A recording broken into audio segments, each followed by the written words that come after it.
Buongiorno, ben ritrovati, siamo in diretta come sempre, sono le 11:59 e in primo piano oggi la morte del grande cantautore Franco Battiato. La musica è in lutto per la morte di questo artista che si è spento all'alba, era da tempo malato, si era ritirato dalla scena pubblica nella sua casa di Milo in Sicilia, alla rassegna Suoni di Marca nel luglio del 2017, uno dei suoi ultimi concerti prima del ritiro dalle scene, quando aveva incantato il pubblico, chiudendo poi la serata con un siete, una cosa bellissima rivolta a tantissimi che avevano affollato il concerto. Con la Marca aveva un legame speciale, il maestro Giusto Pio di Castelfranco Veneto è stato per anni uno dei suoi collaboratori più fidati e un amico fraterno.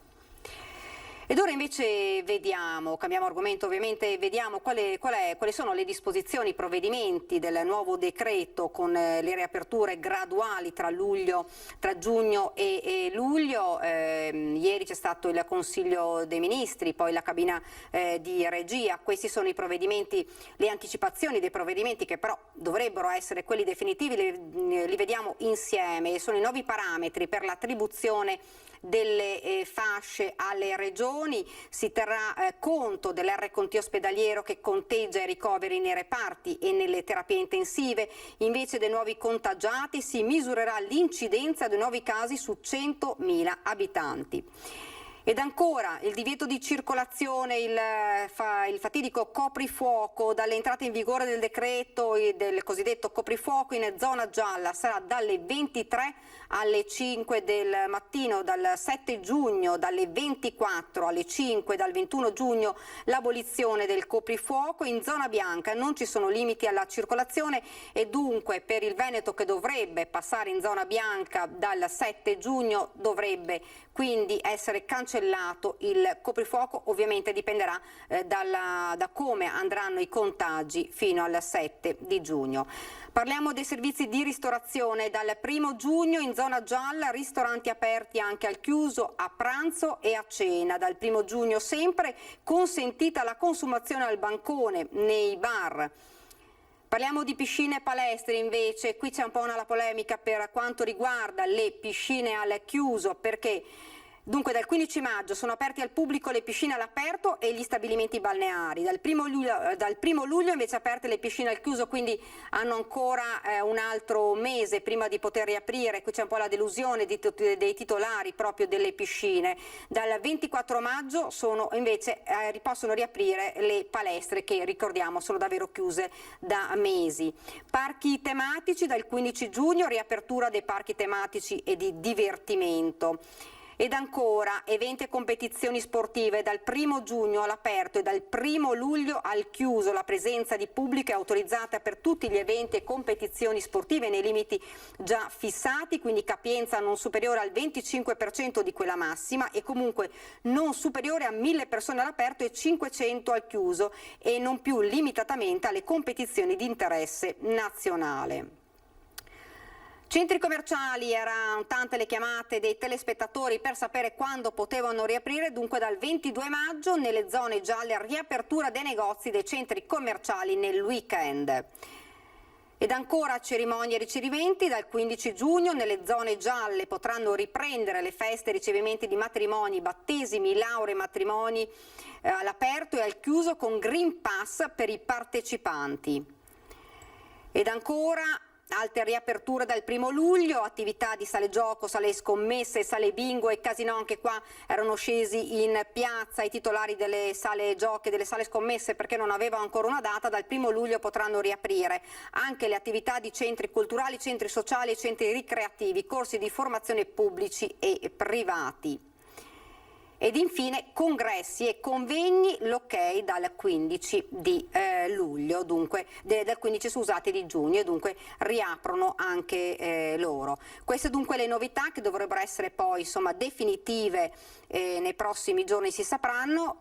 Vedo però che ho già sullo schermo in collegamento Skype il sindaco di Cavallino Treporti, Roberta Nesto. Buongiorno. Buongiorno a lei, buongiorno ai suoi telespettatori. Buongiorno, dunque insomma provvedimenti che dovrebbero essere effettivi, si riparte anche con la stagione balneare, insomma una buona notizia arrivata anche per quanto riguarda il coprifuoco che in teoria nel Veneto se tutto dovesse andare bene, non ci dovessero essere insomma un aumento dei contagi, potremo essere in fascia bianca e dunque non ci sarà più il coprifuoco. Io mi auguro veramente che così sia perché abbiamo bisogno assolutamente di lavorare, le nostre aziende, i nostri lavoratori ne hanno grande bisogno. Le prenotazioni per Pentecoste stanno andando molto bene, quindi tutte le località della Costa Veneta, non solo Cavallino Treporti, stanno ricevendo un buon feedback da parte degli ospiti. Quindi se il tempo sarà buono, e questo ce lo auguriamo, siamo veramente fiduciosi che ci sarà una buona Pentecoste. Pentecoste significa che i turisti di lingua tedesca hanno circa 10-15 giorni di vacanza, per cui sarebbe un buon toccasana per le nostre imprese e per i nostri lavoratori. Ecco, lei diceva ci sono già delle prenotazioni. Sì, assolutamente. C'era stato un momento di stop con alcuni provvedimenti, adesso invece sono riprese le prenotazioni e anche vi dico che già si percepisce un po' di traffico per strada, per cui siamo veramente fiduciosi. D'altra parte, quando io sono stata al colloquio con il ministro Garavaglia, il ministro del turismo, nell'aprile, a metà aprile, gli avevo già anticipato che se i provvedimenti messi in atto dal governo e dalle regioni erano positive, erano provvedimenti veramente che avrebbero dato una risposta favorevole al nostro turismo. Ne abbiamo veramente tanto bisogno. Ecco, Sindaco, qualcuno si chiede quando arriveranno i turisti per quanto riguarda le vaccinazioni, i tamponi, come sarà? Beh, ormai credo che sia abbastanza chiara questa norma perché arrivano con il tampone fatto a casa, che di solito tra l'altro è gratuito, oppure con il passaporto vaccinale a posto, oppure col certificato di avvenuta vaccinazione, di avvenuta guarigione se hanno avuto il Covid. Poi il problema invece rimane quando partono. Allora, se hanno il passaporto sono a posto, se hanno l'avvenuta guarigione sono a posto, se non hanno avuto il Covid e non sono vaccinati devono entro 48 ore fornire il tampone, quindi lo possono fare qui ma lo possono fare anche a casa, perché io francamente se fossi un turista mi goderei le vacanze, poi immediatamente al ritorno a casa, visto anche la gratuità, andrei a farmi il tampone quando al rientro. Se io fossi un turista farei così. Ovviamente stiamo aspettando delle indicazioni da Regione Veneto che sicuramente saranno tempestive, cioè prima di Pentecoste e puntuali, e quindi attendiamo proprio indicazioni. Però io credo che questo sia un problema relativo, visto che ci sono 3 ordini di possibilità e quindi veramente fiduciosa che riusciremo a gestire bene questo momento di Pentecoste di inizio stagione. Ed ora si incrociano le dita anche per il tempo, insomma questo periodo non è stato proprio bellissimo, si spera che da adesso in poi, visto che anche c'è stata insomma questa riapertura graduale, si spera almeno del sole ormai. Sì, io guardi al di là dell'aspetto del tempo, che ovviamente su questo bisogna veramente, come lei ha detto giusto, incrociare le dita. Noi siamo anche fiduciosi nella professionalità dei nostri operatori che hanno creato delle opportunità sulle spiagge sicure, con prenotazione, con sicurezza anche sanitaria, eccetera. Poi ci sono tante opportunità, anche se il sole magari sarà un po' così coperto, un po' di sport in spiaggia, delle biciclettate, delle camminate, quindi veramente anche se il sole, io spero che ci sia, ma dovesse esserci, c'è l'opportunità di stare all'aria aperta che ci fa tanto bene dopo questo lockdown. Tante iniziative per questa ripartenza che insomma era attesa e insomma da tempo. Assolutamente, ma quello che è straordinario è che sono iniziative veramente molto semplici, all'aria aperta.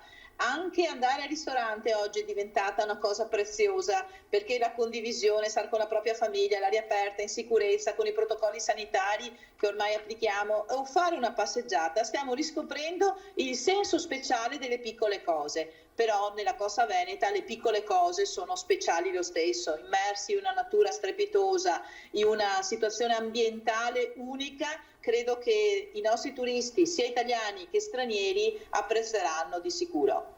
Senta, avevamo saputo che in tutte le zone balneari apriranno delle hub vaccinali anche.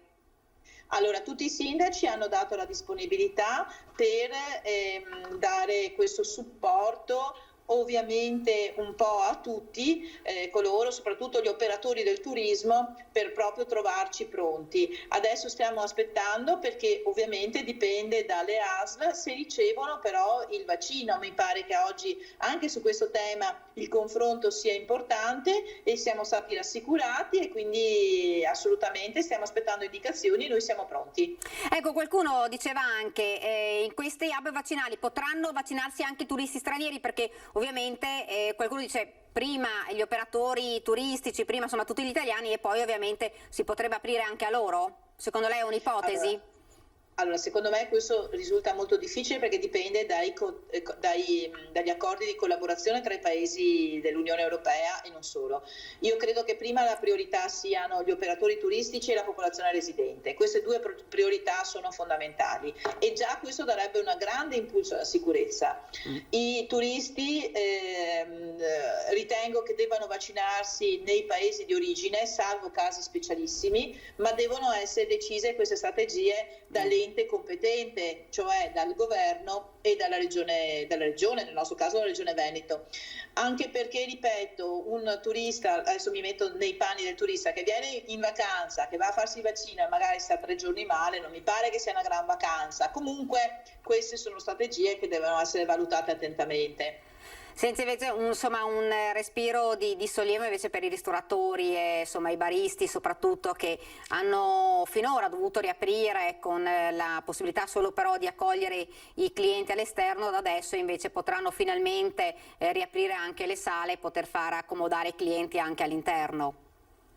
Allora, guardate, io l'ho sempre detto, non c'era una condizione scientifica che imponesse questa regola, quindi da sindaco io sono ovviamente sempre filogovernativa, le devo rispettare e far rispettare le regole. Trovo che finalmente il buon senso, visto che non c'era una norma scientifica di appoggio, abbia prevalso. Era ora e tempo e adesso anche come utente sono contenta. Ecco, dobbiamo ricordare però, Sindaco, che il virus c'è, quindi comunque di mantenere sempre quelle che sono le norme insomma, di sicurezza, la mascherina per il momento, insomma, visto che si parla anche poi di poter avere la possibilità di togliere la mascherina magari all'aperto, ma per il momento no, e anche di mantenere le distanze perché non tutti ancora sono vaccinati, anche se la campagna vaccinale ovviamente sta andando avanti insomma, e anche in maniera molto serrata.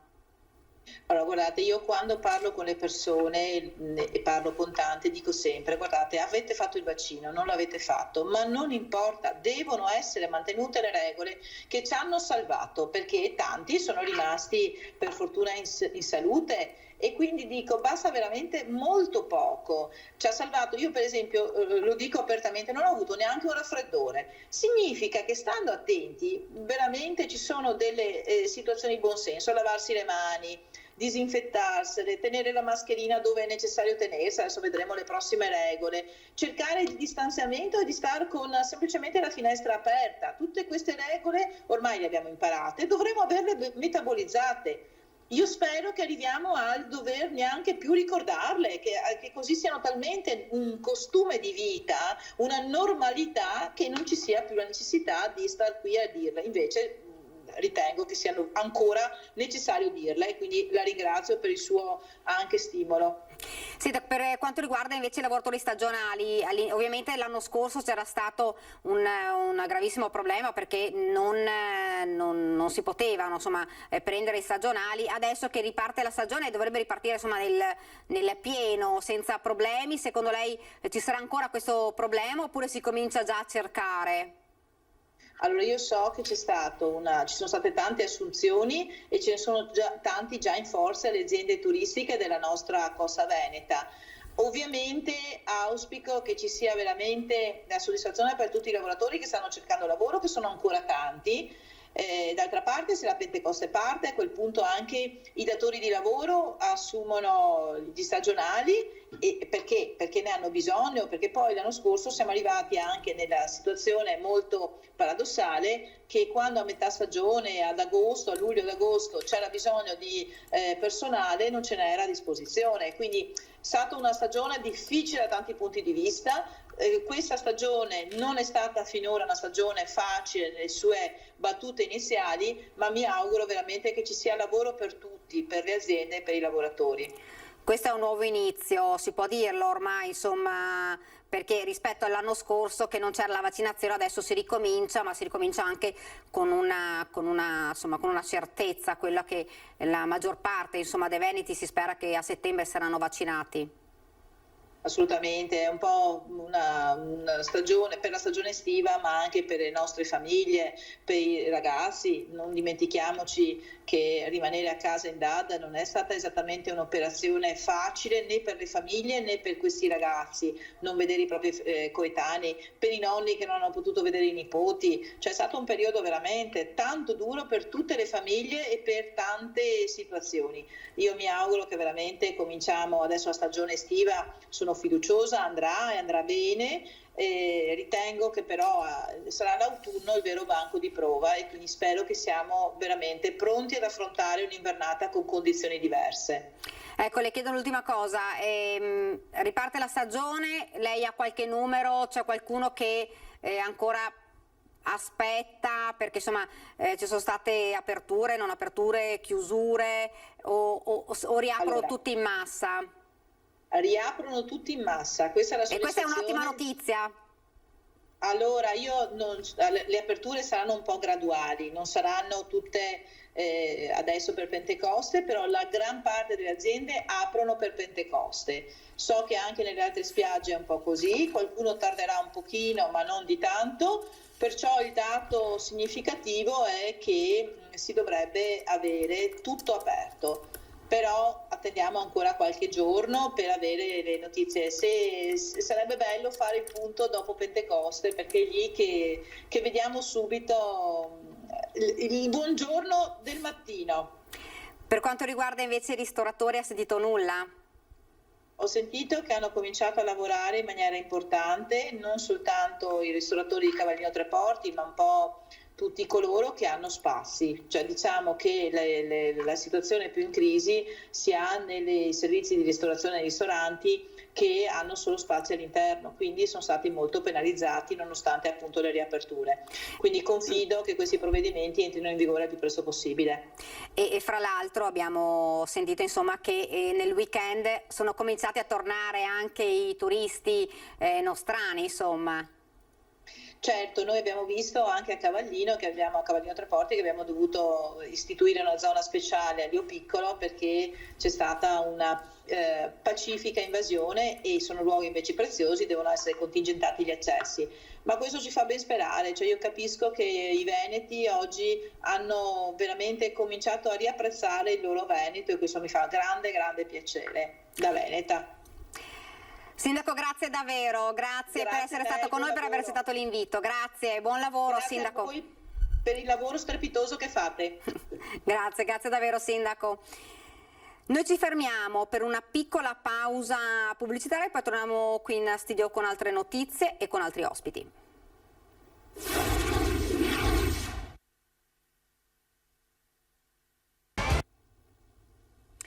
Rieccoci nuovamente in diretta e dunque vi presento subito l'ospite che ho qui accanto, che è Mario Tagliabue, che è un ristoratore di Treviso. Esatto. Buongiorno intanto. Buongiorno. Dunque la buona notizia è arrivata, l'aspettavate davvero da tempo, che è quella della riapertura anche, l'abbiamo visto e lo rifacciamo vedere dal 1° giugno in zona gialla, ristoranti aperti anche al chiuso e a pranzo e a cena. Sì, finalmente. Finalmente, anche perché poi il tempo non è stato neanche magnanimo, per cui neanche quello è stato dalla vostra parte in questo periodo. Giusto, non abbiamo potuto sfruttare l'esterno per la pioggia.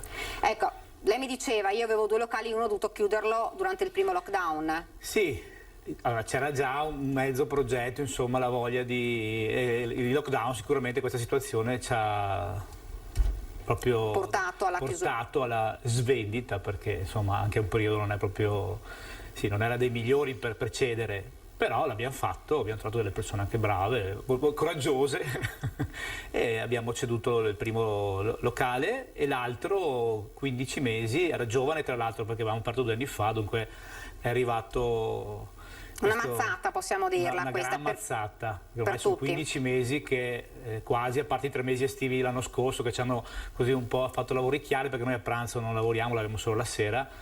E dunque per questo è stata una mazzata. Poi insomma quello che pesa sono le spese fisse, 15 mesi spese senza lavorare.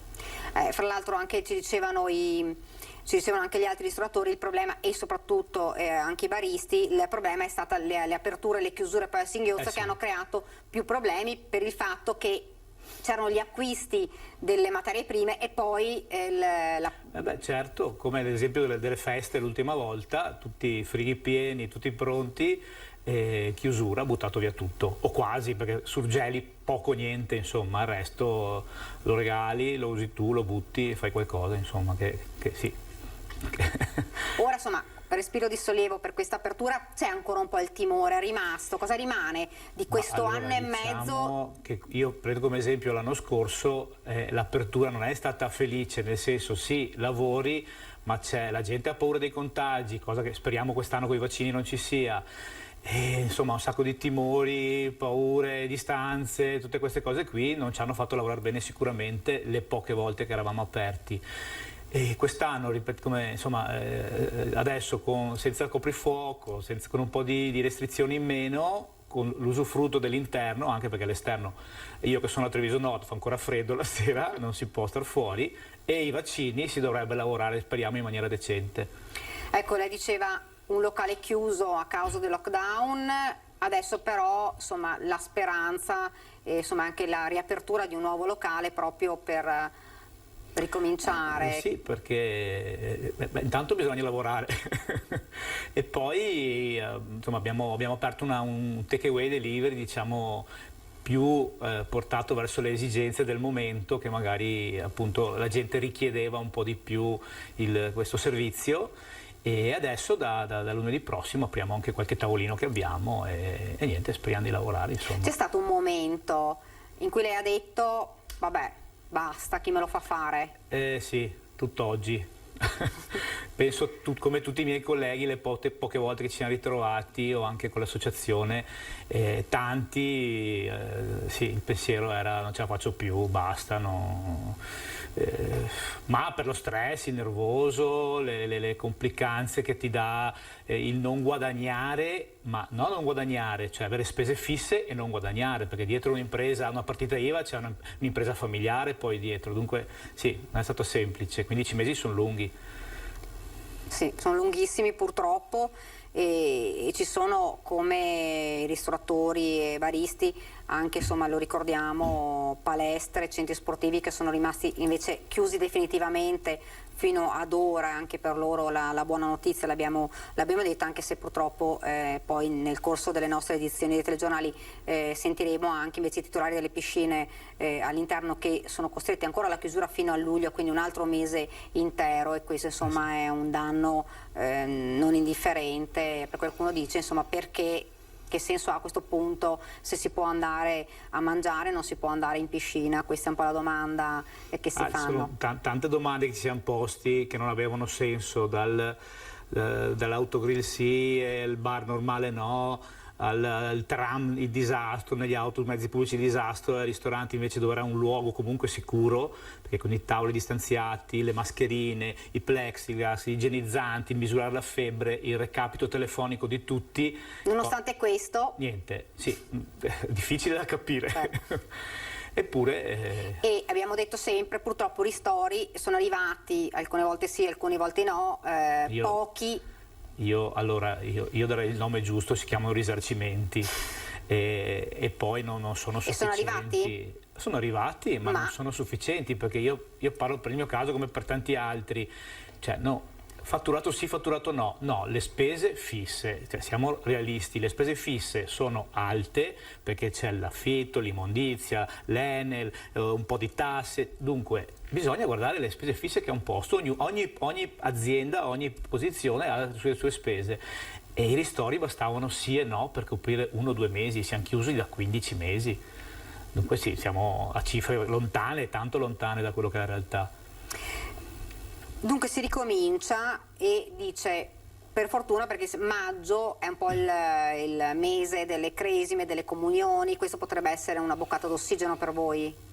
Beh, sì. Beh, avete già la mia prenotazioni? attività, sì, Esatto. che comunque è specializzata anche in banchetti, adesso c'è, la gente chiama e, con un po' di confusione, perché anche loro, insomma, le anche regole... perché, lo abbiamo detto, è stata ieri, insomma, la cabina di regia, ieri il Consiglio dei Ministri, queste sono le anticipazioni che in teoria dovrebbero andare in porto, per cui, insomma, se non ci sia poi c'era sempre l'incognita a tempo, appunto, chiamavano, ma se piove, ma se non piove, salta, facciamo, non facciamo, adesso c'è un po' più di sicurezza, diciamo, speriamo. Quindi se ripartite bene, insomma. Sì, oddio, la voglia penso che per tutti, perché di convivialità, di stare un po' fuori, di staccare la spina anche dalla routine, dell'essere sempre chiusi in casa, c'è. E speriamo bene, dai. Insomma. Rimarranno però, lo diciamo, insomma, per tutti le norme di sicurezza, perché certo. il virus continua ad esserci, nonostante, insomma, la vaccinazione e tutto che continua ad andare avanti, però, insomma, vaccinazione c'è, ma misure di sicurezza, mascherina, insomma, non dentro quando si mangia, ma mascherina quando si entra, il gel, la misurazione. Certo. Quelle sono tutte misure che voi continuerete ad avere. Certo, quelli che avevamo già preparati da tempo da quel lato. Ecco, come capienza avete avuto qualche direttiva? No, nel senso che lì c'è ancora, poi perché è fresca di ieri, dunque magari devo ancora leggere bene, ma non so se rimane come prima anche i numeri dei tavoli, degli avventori che possono stare tutti al tavolo assieme, o la capienza massima del locale, lì non ho ancora capito bene. Ecco, io non so se ho visto per un attimo sullo schermo l'assessore alle attività produttive regionale Roberto Marcato, lo vedo sullo schermo. Buongiorno assessore. Ci sono, buongiorno, grazie per l'invito. Salve. Buongiorno, sono in compagnia di un ristoratore che finalmente è felicissimo perché si riprende, insomma, riprende l'attività, visto a quest'anno e mezzo, come ci diceva, davvero drastico e drammatico per loro. E gli faccio anche un grosso in bocca al lupo, perché loro, assieme ad altre categorie, hanno pagato il prezzo più duro a questa pandemia. E diciamo, con la riunione di ieri sera del Consiglio dei Ministri, secondo me è stata data anche una picconata a certe resistenze ideologiche che non avevano nessun senso, perché per esempio il fatto stesso che ci fossero dei ristoranti che, avendo un contratto di mensa, potevano somministrare cibo e bevande all'interno, e se non avevano questo contratto non potevano farlo, qualcuno mi deve spiegare per quale motivo chi ha un contratto di mensa non trasmette il virus, chi non ce l'ha lo trasmette. Cioè, anche queste robe qua non avevano nessun senso, e diciamo che il peso, cioè l'errore sta proprio nel fatto che già la pandemia è un dramma, già le chiusure sono un dramma, se poi noi ci mettiamo anche qualcosa in più con la nostra fantasia, diventano davvero qualcosa di irreversibile. Diciamo che ieri sera con questo Consiglio dei Ministri qualcosa è stato risolto, non tutto, ma insomma c'è stata un'apertura che fa ben sperare, ecco, io mi sento di dire questo. Ecco, fra l'altro anche il coprifuoco, assessore, che era una delle cose che tutti i cittadini continuavano a chiedere, ma anche i ristoratori, ma anche per il turismo, insomma le 22 era un orario che diventava davvero dannoso anche da un punto di vista turistico, si sposta alle 23, però il Veneto si spera che i contagi rimangano tali o comunque diminuiscono ancora, e quindi dovremo essere in fascia bianca dal 7 giugno, e questo vuol dire niente coprifuoco. Allora, noi di fatto oggi abbiamo già numeri da zona bianca, e sul tema del coprifuoco anche qui c'era un'incongruenza che io l'ho detto al ministro Giorgetti, e l'ho scritto poi anche al governo, e l'ho ribadito in sede di Commissione Attività Produttive Nazionale. Cioè, che senso aveva tenere il coprifuoco dalle 22 e la possibilità per i ristoranti di rimanere aperti fino alle 22? Cioè, di fatto, chi era quello che poteva rimanere fino alle 22? Il ristoratore, che però doveva abitare là. Cioè, anche questa è una cosa che non ha nessun senso. Cioè, tu mi dai la possibilità di rimanere al ristorante fino alle 22 all'aperto, ma alle 22 devo essere a casa. Cioè, ma che roba è? Cioè, queste contraddizioni, oltre ad essere assolutamente incomprensibili e dannose, diventano anche urticanti, perché uno dice: ma scusami, mi dai la possibilità di rimanere aperto fino alle 22, ma nessuno rimane fino alle 22. Primo elemento. Secondo elemento, attenzione, lei ha fatto riferimento al turismo. La Francia si sta avviando verso il tutto esaurito per l'estate, verso il tutto esaurito. Noi con questo messaggio che continuiamo a dare al mondo del coprifuoco, hai voglia che uno di New York prenoti per giugno o per luglio a Venezia, perché dice: ma cosa vado a fare a Venezia se io alle 10 devo rimanere a casa, non so se posso mangiare all'aperto. È estate. Anche il messaggio della differenza tra al chiuso o all'aperto è un messaggio profondamente pericoloso, perché mettiamoci nei panni di chiunque, ma anche nostri. Io francamente, se devo andare in vacanza a Jesolo e tu mi dici che però io posso mangiare solo all'aperto e se piove devo andare a casa, cioè, mi dite perché uno dovrebbe prenotare. Quindi anche sta roba qua, prima se ne va meglio è, perché gli altri paesi, come spesso accade, ahimè, in questa Europa malandata, si stanno già attrezzando, e non vorrei che noi, per una comunicazione sbagliata dovuta a provvedimenti sbagliati, perdiamo in termini concorrenziali posti importanti. Cioè, insomma, per questo io sono ottimista, perché insomma, il Consiglio dei Ministri ieri sera ha dato una svolta. C'è ancora lavoro da fare, ovviamente. Ecco, Assessore, fra l'altro sul tema vaccinazioni c'era, perché abbiamo ricevuto anche parecchie chiamate questa mattina, ieri il Presidente Zaia aveva detto per chi ha una problematica, deve andare in viaggio e deve fare il secondo richiamo, o non so, ha un qualcosa di particolarmente importante per cui deve anticipare, firmerà un'ordinanza per poter anticipare la seconda dose. So che oggi c'è stata la Giunta, sa niente se per questa ordinanza è stata firmata? No, la Giunta la faremo giovedì probabilmente, perché oggi penso per i impegni del Presidente non si è fatta, quindi okay. non ho novità in questo senso, ma mi sembra che questo è un provvedimento di buon senso, posto poi che c'è un tempo tecnico fra la prima dose e la seconda che non si può comprimere più di tanto. Però certo che se c'è la possibilità di anticipare la dose, ben venga. Cioè noi dobbiamo, uno degli elementi che ci consente di ritornare quanto prima a una nuova normalità, perché non saremo più quelli di prima, certo, è comunque la possibilità della mobilità. Questo è del tutto evidente, e noi dobbiamo agevolarla il più possibile questa. Assessore, un'altra domanda. Avevamo sentito anche il sindaco di Cavallino Tre Porti, dice insomma la stagione turistica è ormai al via. Sono davvero tutti molto contenti perché ci sono già alcune prenotazioni, però sono paesi come la Germania e come l'Austria, che sono paesi turisti che sono sempre venuti anche l'anno scorso nonostante la pandemia. Qualche problema, come diceva anche lei, è proprio per gli altri turisti che ancora non si fanno sentire. Sì, perché guardate che la gondola, cito un esempio, ma la gondola non la prende il trevigiano, la prende il cinese, il giapponese, il russo, l'americano. Cioè ci sono degli elementi tipici che non sono particolarmente attrattivi per chi è vicino a quell'elemento attrattivo, ma sono molto più appetibili per chi viene da molto lontano. Quindi cito un esempio che è conosciuto nel mondo, che vale per molte altre situazioni. Cioè tu devi dare la possibilità di esplicitare tutte le nostre eccellenze, dando la stura alla mobilità extraeuropea, perché altrimenti una parte importantissima di turismo noi la perdiamo, e non è accettabile che l'americano che verrebbe a Venezia in realtà poi vada in Grecia. Questo non è accettabile, perché poi come lo spieghiamo noi ai nostri ristoratori, ai nostri albergatori, ai nostri baristi, che per ritardi burocratici questi hanno perso fette importanti di fatturato? Anche perché sul decremento di fatturato sfatiamo un mito.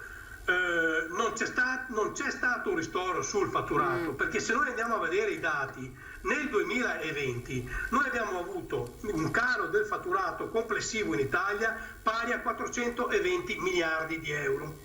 Facendo la somma di tutti gli interventi che sono stati fatti dai due governi, sia il Conte 1 sia il Conte 2 che il Draghi dopo, In realtà noi abbiamo avuto interventi per 29 miliardi di euro che complessivamente sono il 6,9% del fatturato, quindi tu hai voglia a dire che qua c'è stato un ristoro sul fatturato, c'è stato in realtà un piccolo aiuto su un decremento importantissimo, quindi sono stati utili? Assolutamente sì, ma servono più che altro per pagare magari i costi fissi, ma non sicuramente per incidere in maniera importante sulla decrescita del fatturato. Quindi prima noi diamo la possibilità a tutti questi esercenti di fare fatturato, meglio è, perché noi non siamo in grado di sterilizzare la perdita di fatturato ed è inutile continuare su questa strada perché purtroppo non ce la facciamo. Quindi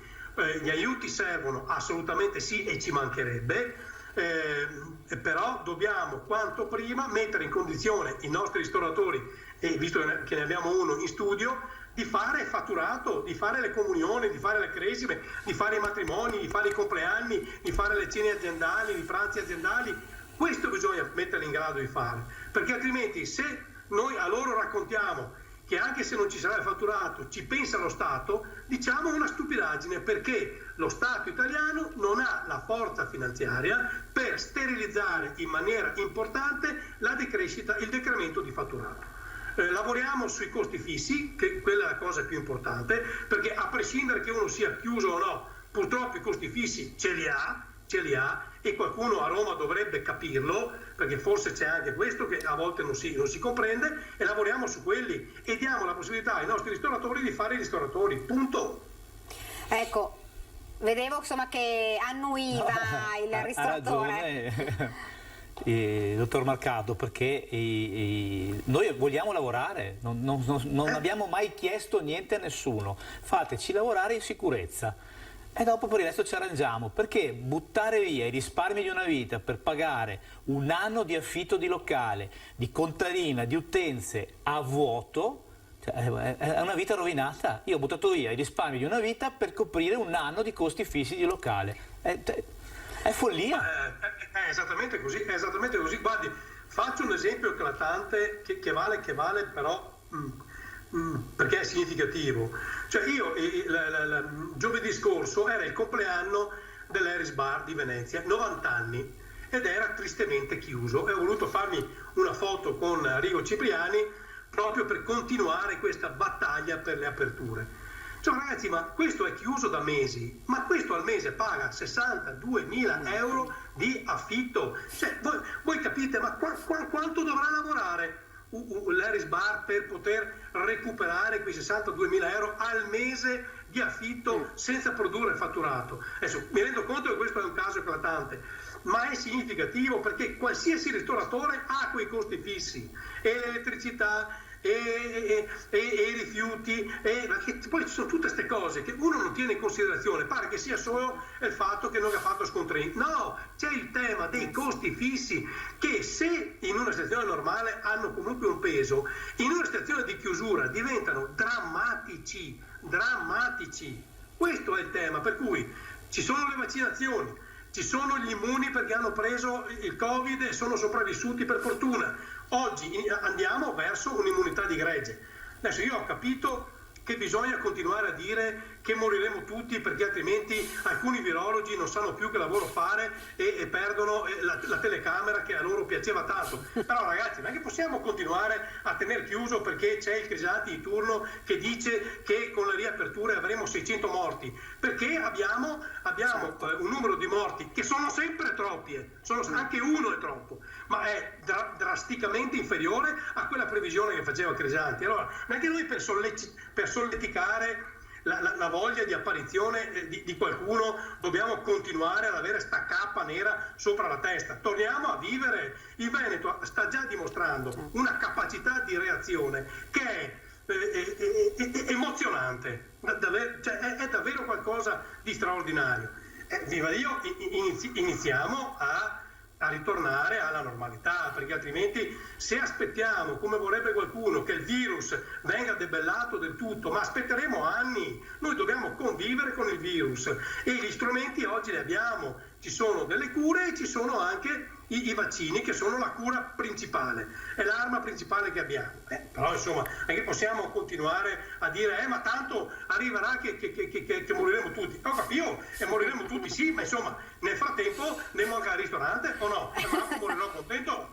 Questo è indubbio, ma lei prima faceva l'esempio dell'Harris Bar di Venezia, l'esempio anche più semplice è proprio anche con Tagliabue, con il ristoratore che ho qui, perché purtroppo lui nel primo lockdown ha dovuto chiudere uno dei suoi ristoranti perché le spese ovviamente diventavano troppe, non si sapeva nemmeno come andava la situazione e quindi è stato costretto anche a chiudere, quindi insomma danneggiato non poco da questa pandemia, e fortunatamente è un ristoratore che ha detto io però mi rialzo, giusto? Sì, anche perché lo Stato non ha messo in preventivo che oltre alle spese fisse di un locale, e noi abbiamo fatto debiti per riuscire a pagarle, c'è una famiglia a casa e una famiglia costa al mese. E uno dove tira, se non lavora, se non ha uno stipendio, dove tira fuori i soldi per mantenere la famiglia? No, perché io voglio che qualcuno risponda a questa domanda. Cioè, io in qualche modo ho trovato che qualche banca che è stata, ha avuto grazia di me, mi ha prestato qualche soldo per tirare avanti, ma c'è chi invece ha avuto altri tipi di problemi, è disperato, io non lo so. Sì, e a questo io mi permetto di aggiungere altri due drammi, come se non bastasse. Il primo, che quando un ristorante chiude e chiude per sempre, noi non perdiamo solo un imprenditore, ma perdiamo un patrimonio di conoscenze che non è ripristinabile con una nuova partita IVA. Cioè, quando tu hai un ristoratore che fa quel lavoro da 20 anni, da 10 anni, da 30 anni, e questo chiude, tu perdi 30 anni di esperienza che non è più replicabile. Quando un cameriere che fa quella professione da 15 anni e va a fare un altro lavoro, tu perdi un know-how che non riesci a ricostruire in 10 giorni. Cioè c'è anche questo dramma della perdita di professionalità che non è ripristinabile. Uno. Due, visto che il ristoratore faceva riferimento al credito, anche qua c'è un dramma. Cioè, teniamo conto che di tutto il plafond che il governo ha messo in disponibilità del sistema bancario per erogare liquidità alle aziende in crisi, e tra questi anche evidentemente i ristoratori, quasi 2/3 di quel plafond messo in disponibilità, invece che andare in nuova liquidità per sostenere l'economia all'utente finale, all'imprenditore, è andato. Le banche lo hanno usato per ristrutturare il debito esistente. Ma vi pare normale una roba del genere? Ma vi sembra normale? Ma vi sembra normale che ci siano banche, e hanno anche il coraggio di dirlo, che presentano i bilanci di fine anno con un surplus di bilancio straordinariamente enorme? Ma vi pare normale? Cioè, gli unici che ci hanno rimesso qua sono gli imprenditori, punto. Sono i ristoratori, i baristi, punto. Tutto il resto non ci ha rimesso nessuno. Il sistema bancario si è rimesso a posto. Ma non è normale. Io quei soldi, Stato, li ho messi in disponibilità perché andassero al ristoratore che abbiamo in studio, non perché la banca ristrutturasse il debito che ha già con quel ristoratore. Non era questa l'intenzione. Cioè, abbiamo dato la copertura del 100% di garanzia come Stato alle banche, e nonostante questo hanno reputato non garantiti a sufficienza da alcuni ristoratori, perché magari avevano chiesto la moratoria sul debito. Cioè, ragazzi, adesso mi capisco tutto, ma la moratoria sul debito l'hanno chiesta perché lo Stato gli ha chiuso l'attività, non perché l'attività andava male. Ecco, fra l'altro lo stava prima accennando anche il ristoratore, era che lui tutto sommato si reputa anche fortunato perché comunque andrà avanti, ricomincerà da adesso ancora in maniera, insomma, si spera positiva. No, sì, al momento faccio un sospiro di sollievo, ma come diceva il dottor Marcato, i soldi bisogna ridarglieli prima o dopo. È che adesso non sono... non so cosa fare, che non riesco a fare nulla domani, posso andare avanti, ma bisogna iniziare a lavorare. Ecco, fra l'altro, Assessore, però ci sono ristoratori, come accennava lei prima, che invece insomma non riapriranno, le serrande rimarranno abbassate. Una situazione che penso che sarà, molti, poi ci diceva anche il Presidente di Veneto Imprese Unite, molti ristoratori anche del Trevigiano. Sì. Di colleghi, le ha sentito? Sì, assolutamente. Già non hanno riaperto e adesso vediamo come si ripartirà, ma... Ecco, ci sono delle regole, Assessore, ancora non sono venute fuori sulla capienza, non capienza, perché anche qui ovviamente c'è la massima confusione per il momento, non si sa ancora quanti potranno stare dentro, se rimangono le regole che c'erano già prima o se ce ne sono di nuove. Io credo che varranno i parametri quelli del distanziamento fisico, quindi non è che massimo 3 posti, massimo 5 posti, in base alla metratura di un locale, tenuto conto delle distanze previste dalle varie linee guida, si calcolerà la capienza. Credo che si starà su questo, nel senso che oggi il tema vero è quello sempre di interrompere la possibilità di contagio, e lo fai con il distanziamento fisico. Sì, però quest'estate, a differenza della scorsa, siamo quasi tutti vaccinati.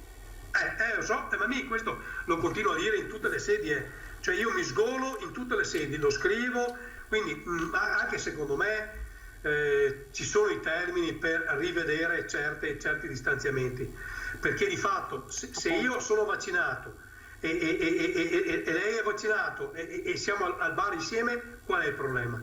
Ecco, perché il problema era proprio questo che ci facevano notare, insomma, i ristoratori ma anche i baristi, era proprio questo, che se la capienza rimane quella, ovviamente un locale che non è grande ha metà clienti, se non meno, e quindi difficilmente riesce. Anche quello che è grande, cioè anche quello che è grande, certo. Il tema è la sostenibilità. Se io faccio un ristorante da 100 posti è perché io riesco a sostenere la mia attività e a guadagnarci se faccio 100 coperti, perché altrimenti tu mi dai la possibilità di tenere aperto con 20 coperti, cioè ragazzi, mio saro, perché c'è il tema della sostenibilità finanziaria, perché un conto è avere degli strumenti che impediscano il contagio, un conto è che quegli strumenti siano compatibili con la sostenibilità finanziaria della mia attività, altrimenti non serve a nulla. Cioè che tu mi dica, guarda, se non vuoi contagiarti, la possibilità di 100 coperti, ne fai 5. Sì, grazie, io non si contagia nessuno, ma forse il mio saro locale. E quindi c'è anche questo tema su cui bisogna porre molta attenzione, ed è per esempio la battaglia che abbiamo fatto noi come Veneto l'anno scorso, dove siamo riusciti per fortuna a eliminare le linee guida INAIL e a imporre al governo le linee guida studiate dalla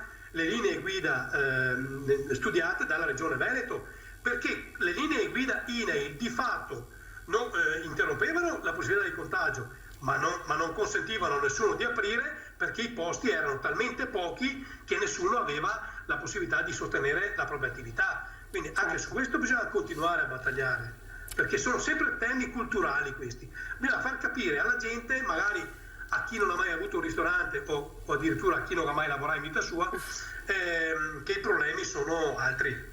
Ecco, io la tengo un attimo in linea e saluto il ristoratore che ovviamente va perché deve lavorare, e quindi lo ringrazio per essere stato qua con noi e per averci insomma anche raccontato di quello che sta accadendo anche nel suo settore, che non è, ricordiamo, facilissimo. Un grosso in bocca al lupo per questa ripartenza. Grazie davvero. A voi, buona continuazione. Grazie. Invece io a lei, Assessore, vorrei chiedere, lasciamo i ristoratori un attimo e parliamo anche delle piscine, perché insomma oggi c'è stato un grosso malumore per i titolari di piscine interne, perché slitta ancora il 1° luglio e dicono insomma perché la gente adesso ovviamente si fanno queste, perché la gente può andare a mangiare ma non può andare in piscina. Dove sta il senso di questo? Allora, con la debita premessa che non sono uno scienziato, quindi qualcuno potrebbe smentirmi immediatamente, ma io uso un po' il buonsenso. Allora, il cloro mi dicono che sia nemico dei virus e li uccide. La luce solare è nemica dei virus, per cui li uccide. Mi faccio la doccia prima di entrare. Dopo, francamente, lei quando va in piscina entra e va ad abbracciare tutti quelli che trova e va a baciare tutti quelli che trova in piscina? Non credo. Cioè, qual è il tema anche questo della possibilità di contagio? Io cioè, anche qua mettiamo una contingenza, va bene, però anche nelle piscine, quelle termali, io non ho mai visto 200 persone dentro l'acqua. Cioè, è sempre stato anche quello, come dire, un turismo lento, c'è sempre usata molta moderazione, per cui anche qua francamente io non capisco la motivazione tecnica per cui bisogna tenere chiuse le piscine. Non la capisco assolutamente. Ma d'altronde non dimentichiamoci che qualcuno aveva immaginato le gabbie di plexiglas da mettere in spiaggia, perché noi siamo sto paese qua, abbiamo l'esigenza, perché probabilmente come dire, essendo figli del Rinascimento, abbiamo un senso di colpa perché in quegli anni abbiamo creato talmente tanta roba con la fantasia che vorremmo essere all'altezza dei nostri adi. Ma però non è così che si fa. Insomma, quando uno propone la gabbia di plexiglas per la spiaggia con 40 gradi all'ombra e dentro cosa facciamo? Cioè diventiamo dei viewster tutti? Cosa facciamo dentro? Anche là abbiamo dovuto spiegare scusami, guarda che in estate in spiaggia senza ombra fa caldo, quindi se tu metti il plexiglas che fa l'effetto serra, sì, chiaro che non prendiamo il virus, ma moriamo di ipersudorazione o di cottura precoce. Certo. Cioè, noi abbiamo a che fare con questa gente qua. Senta, altro settore, perché ce ne sono alcuni che, come diceva anche lei, ma alcuni settori che sono veramente stati danneggiati non poco in questo anno. La discoteca, anche qui c'è non solo delusione ma davvero anche rabbia in questo momento. Cioè, tenga conto che da un anno e mezzo... Anche, mi scusi, se quello è il luogo effettivamente più di assembramento, però dicono se si può aprire tutto, perché le discoteche sì, no? Sì, ma allora, bene, decidiamo che le discoteche stanno chiuse, perfetto, ma allora, siccome questo è un settore che ha pagato più di altri, tu non lo puoi trattare come gli altri, perché un conto è che il mio fatturato da un anno e mezzo sia zero. Un conto è che il mio fatturato sia il 50% e un altro conto è che il mio fatturato addirittura sia aumentato. Non puoi trattare questi tre imprenditori allo stesso modo dandogli i ristori, perché è del tutto evidente che il DJ, per esempio, che non lavora da un anno e mezzo a questa parte, non ha lavorato un giorno. Come fa a vivere questo e a mantenere la famiglia? Allora a questo gli devi dare un ristoro che copra tutto il mancato fatturato. Zero, niente. E allora delle due l'una, o mi fai lavorare o mi paghi. Non c'è. E qua purtroppo questo è un male endemico del nostro paese. Siccome non si vogliono fare scelte perché sono sempre impopolari, si preferisce fare sempre provvedimenti a pioggia. Ma ripeto, l'attore teatrale, ditemi voi da un anno e mezzo a questa parte quanti giorni ha lavorato l'attore teatrale? Ditemi voi. E chi vende panini ai concerti? Ditemi voi quando ha lavorato questo un anno e mezzo a sta parte. Chi fa i service ai concerti? Quando mai ha lavorato? Chi monta gli stand delle fiere? Quando mai ha lavorato? E questi sono trattati come quelli che hanno avuto un decremento del 40% del fatturato. No, perché questi hanno avuto zero. E guardate che con zero entrate tu non paghi la scuola, non paghi i libri a tuo figlio. Con zero entrate tu non cambi le scarpe da ginnastica a tuo figlio che le ha rotte. E questo è il dramma che dovrebbero capire. Qua non si tratta di dire ma sì, vabbè, insomma, avrai perso qualcosina. No, io non ho i soldi per mandare mio figlio a scuola. Certo. E l'avete mai visti gli occhi di un padre che non può comprare le scarpe da ginnastica nuove per il figlio? Li avete mai visti quegli occhi? Questo è il dramma. Certo. Allora tu a quel padre devi dare la possibilità di mandare il figlio a scuola. Non lo puoi trattare come quello che ha preso, che ha avuto un decremento del 10% del fatturato o addirittura ha aumentato il fatturato. Vi ricordate i 600 euro? Li hanno dati anche ai notai?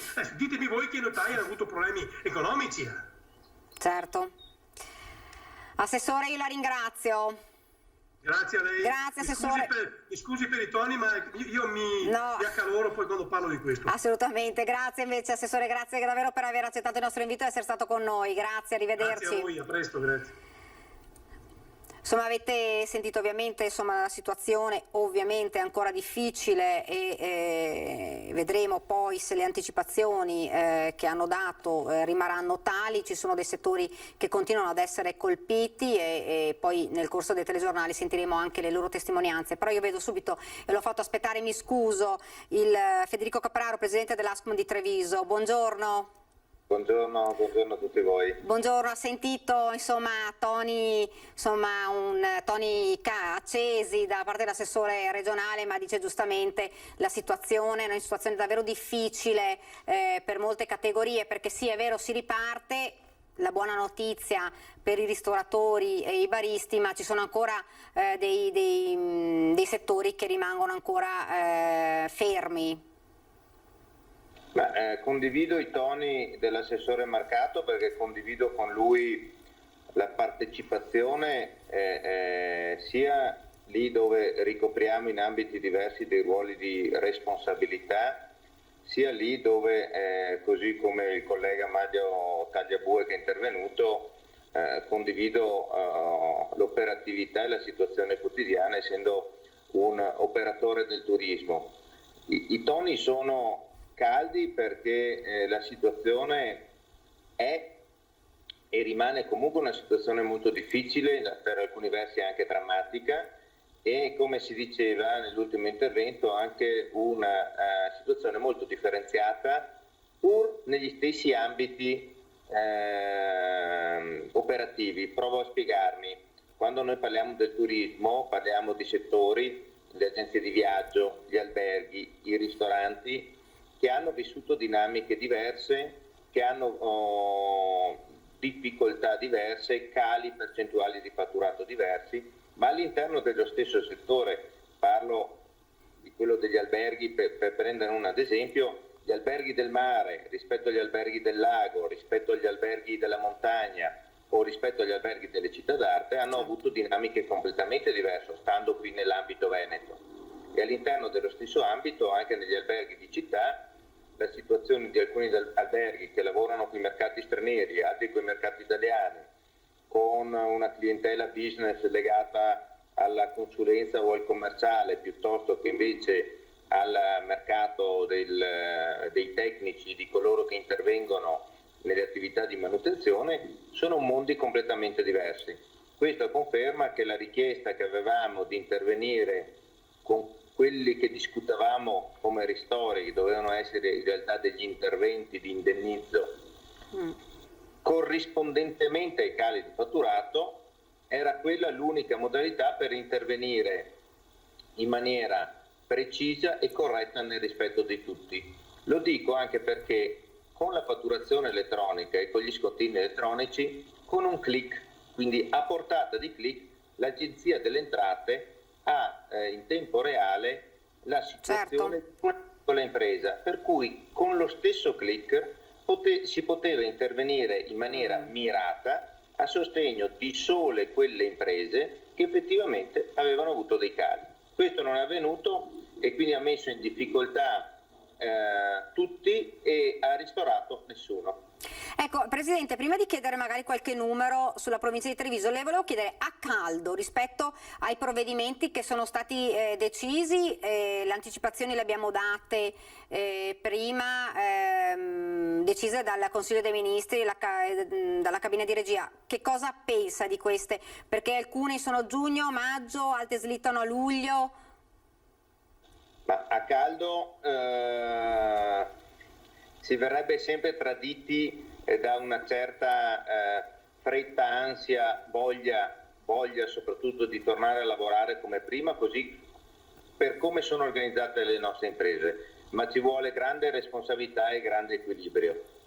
Questo lo abbiamo avuto nei momenti più critici, a maggior ragione bisogna averlo adesso che siamo davvero a un passo dall'uscita da questo lunghissimo tunnel che ha fatto pagare a troppe imprese un prezzo troppo alto. A questo punto l'ultimo sforzo è quello con responsabilità di affrontare questo ultimo passo, di uscire per tornare nella normalità, nella quotidianità, sebbene sempre condizionata da dei dispositivi, da degli accorgimenti, da delle prescrizioni che sono peraltro corrette.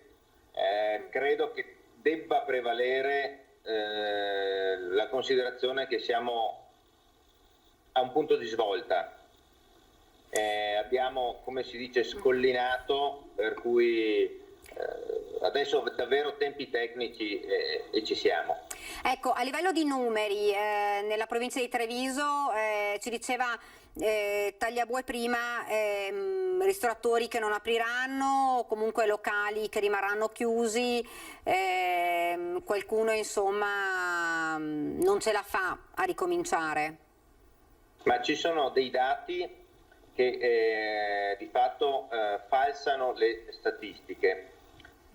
Le chiusure, lo dicevamo, se vi ricordate qualche mese fa, nascondono delle non aperture, delle non riaperture, e quindi ci sono delle chiusure dettate dal momento che in realtà sono delle chiusure che saranno definitive.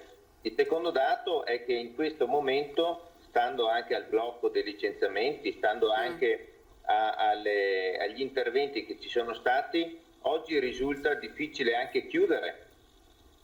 Anche chiudere costa. E oggi questo dato è falsato perché in condizioni normali ci sarebbero state tutta una serie di chiusure che, ahimè, noi vedremo nel secondo semestre dell'anno. Quindi il rischio è nel secondo semestre, Presidente? Sì, ci sarà a giugno con la prima scadenza un primo sblocco dei licenziamenti e questo farà uscire sul mercato del lavoro una eccessiva quantità di risorse che il mercato stesso del lavoro non potrà così velocemente riassorbire, proprio una questione di grandi numeri. E poi ci sarà per il turismo, che ha dei tempi più lenti perché è stato il settore più colpito, una seconda ondata quest'autunno. Quindi sicuramente questi dati sono falsati, ne parlavamo anche l'altro giorno confrontandoci con il Presidente Pozza della Camera di Commercio.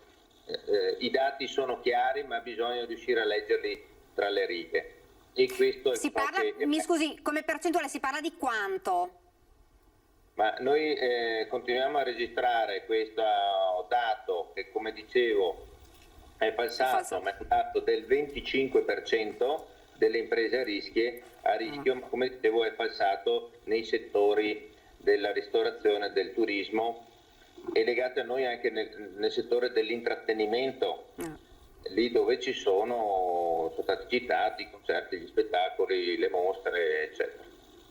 Ecco, abbiamo anche detto prima che dei settori ancora non si parla, insomma, come le discoteche, ancora non si sa quando riapriranno, le piscine riapriranno al chiuso, riapriranno da luglio e sono ancora due settori che rimangono davvero in balia ancora di decisioni che non sono state ancora prese del tutto.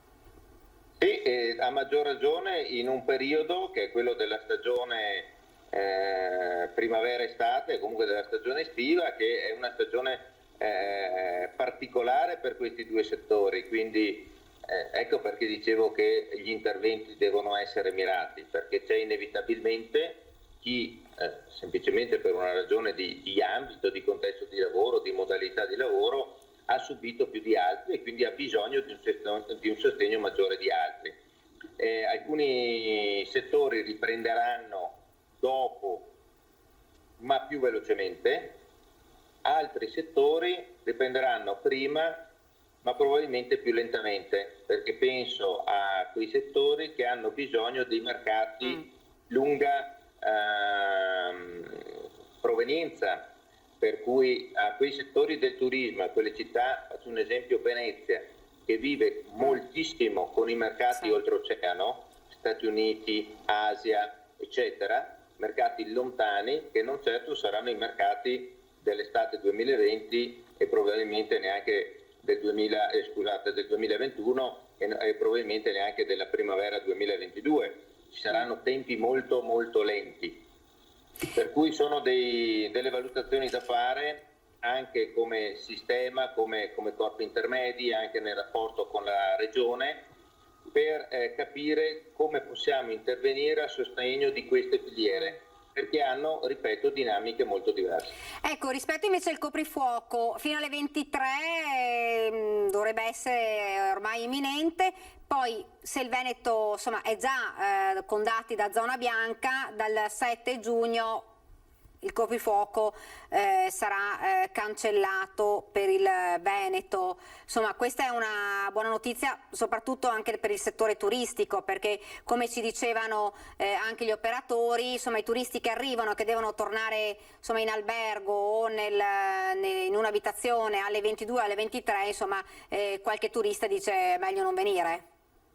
Beh, assolutamente, e anche qui in una duplice ottica. La prima è che noi siamo portati a guardare l'ora e quindi a fare un ragionamento di dire ma cosa cambia un'ora in più, un'ora in meno? No, cambia molto nella logica di quei servizi che vengono forniti in un determinato orario, per cui se si cena d'estate dalle 20 alle 23, voi capite bene che un'ora sposta molto in termini di fruizione del servizio e di fornitura del servizio stesso. La seconda ottica è questa, che a fianco a noi c'è chi si trova in condizioni diverse, per cui se dall'altra parte dei nostri confini c'è qualcuno che sta prenotando le proprie vacanze e ha una prospettiva di venire in Italia con un coprifuoco alle 22 o una prospettiva di andare in altri paesi, faccio un esempio, la Grecia, con la prospettiva di non avere il coprifuoco, è chiaro che in questo momento la scelta di prenotare le vacanze va in favore della Grecia piuttosto che dell'Italia. In Italia ci verremo l'anno prossimo, così possono dire i turisti oltre confine. Ecco, diciamo che con la programmazione che avevamo chiesto questo tipo di risultato lo abbiamo ottenuto con delle modalità graduali. Non mi permetto di intervenire, credo che ci si debba fidare ed affidare a chi ha deciso, ma mi pare che andiamo assolutamente nell'ottica che avevamo richiesto e che è anche di grande buonsenso. Le farei anche un'altra domanda.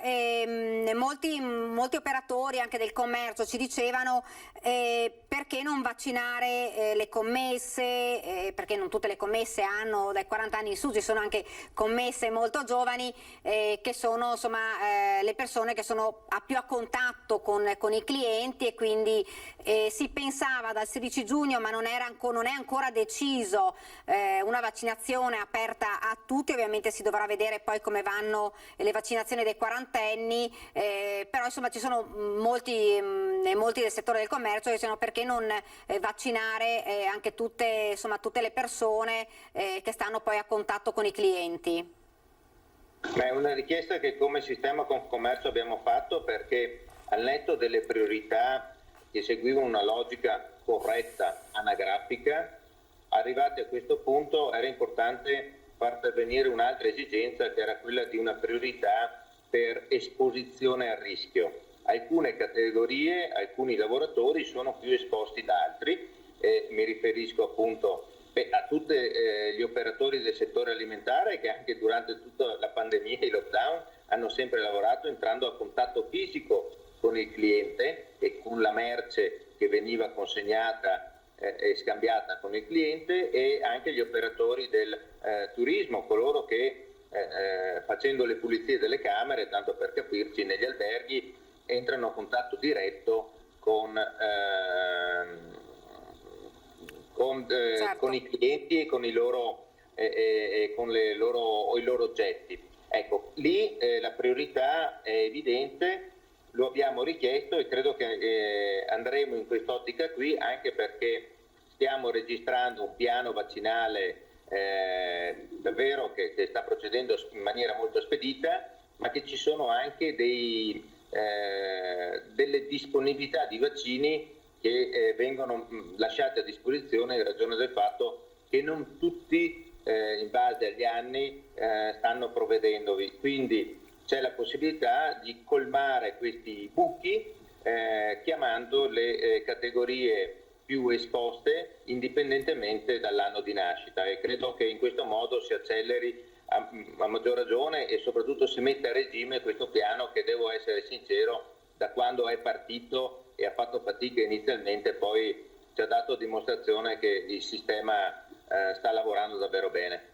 Ecco, questo vale anche, ci dicevono anche per i giovani, perché dicono appunto i giovani sono quelli che si spostano anche maggiormente adesso con l'arrivo dell'estate, oltre a tutto, e quindi sarebbe magari opportuno vaccinare anche loro come categoria comunque maggiormente a rischio, oppure secondo lei solo i commercianti e gli esercenti e tutte le persone insomma, che lavorano a contatto con il pubblico? No, io credo che si possa ben intervenire con questa duplice modalità, quindi coloro che sono maggiormente esposti a rischio per ragioni di lavoro e anche per altre dinamiche, ma davvero credo che mi pare di vedere i dati dei primi giorni di apertura, anche dei quarantenni, c'è stata una corsa iniziale. Un boom di prenotazioni. Esattamente, quindi lo dico, vuol dire che c'è anche tanto senso di responsabilità, tanta disponibilità, indipendentemente dalle ideologie, a dare un contributo a questa lotta al virus, partecipando e mettendosi a disposizione, facendo veloce a vaccinarsi, perché lo si fa per se stessi ma lo si fa anche per gli altri. E anche per poter viaggiare con la Green Pass, quindi tutti quanti stanno aspettando quello anche di poter iniziare insomma a spostarsi dopo un anno e mezzo di blocco nella propria regione o comunque con spostamenti molto brevi. Beh, sembra strano dirlo, perché per noi le profilassi erano previste solo per determinati paesi, molto spesso così lontani anche nel nostro immaginario, no? In termini di progresso, in termini in tanti aspetti, anche quello sanitario. Oggi invece,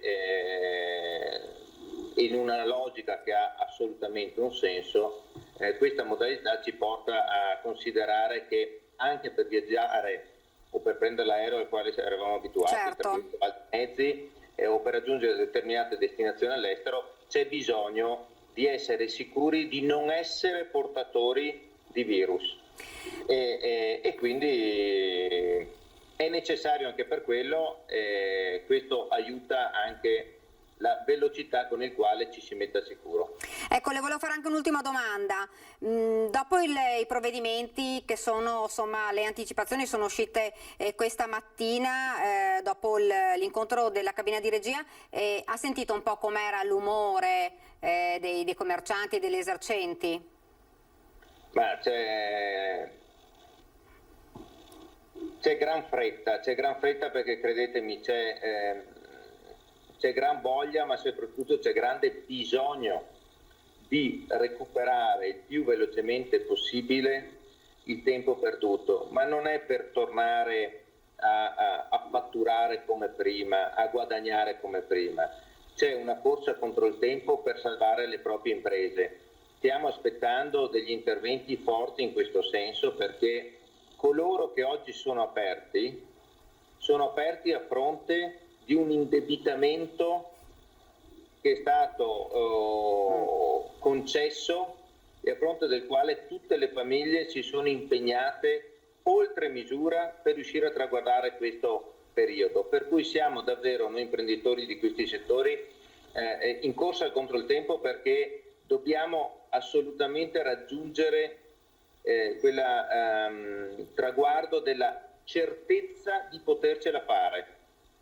Non ci si è mai tirati indietro di fronte al lavoro, oggi però c'è bisogno di sapere che tutti questi sforzi, questi sacrifici fatti negli anni ci permettano di rientrare di tutto ciò di cui ci sarà bisogno, perché attorno a queste imprese ci sono le nostre vite, ci sono le nostre famiglie e c'è anche la prospettiva di futuro per i nostri figli. È un inizio, sicuramente, l'abbiamo sentito anche dal ristoratore che avevamo qua in studio, però sicuramente un inizio non facile, e un po' questa diventa veramente una sfida. Questa è la sfida, non ce l'aspettavamo, certo. Noi eravamo abituati a ragionare in contesti di maggior certezza. Oggi noi viviamo nell'incertezza e viviamo in una velocità di cambiamenti alla quale non eravamo abituati. il piccolo, che è la caratteristica delle nostre imprese, ci permette di essere veloci, ma in un contesto così caotico, perché la combinazione di velocità dei cambiamenti e incertezza, c'è bisogno di cambiare degli schemi, delle organizzazioni, dei modelli anche di filiera, per mettere queste imprese che prima stavano sul mercato da sole a stare sul mercato con un sistema che è più organizzato. Dovremo lavorare molto per favorire le fusioni tra imprese, le aggregazioni, i sistemi di rete, ma questo non lo si fa da soli, non lo si fa semplicemente con la buona volontà o la visione degli imprenditori, lo si fa con la progettualità, lo si fa con degli incentivi, dei bandi, certo.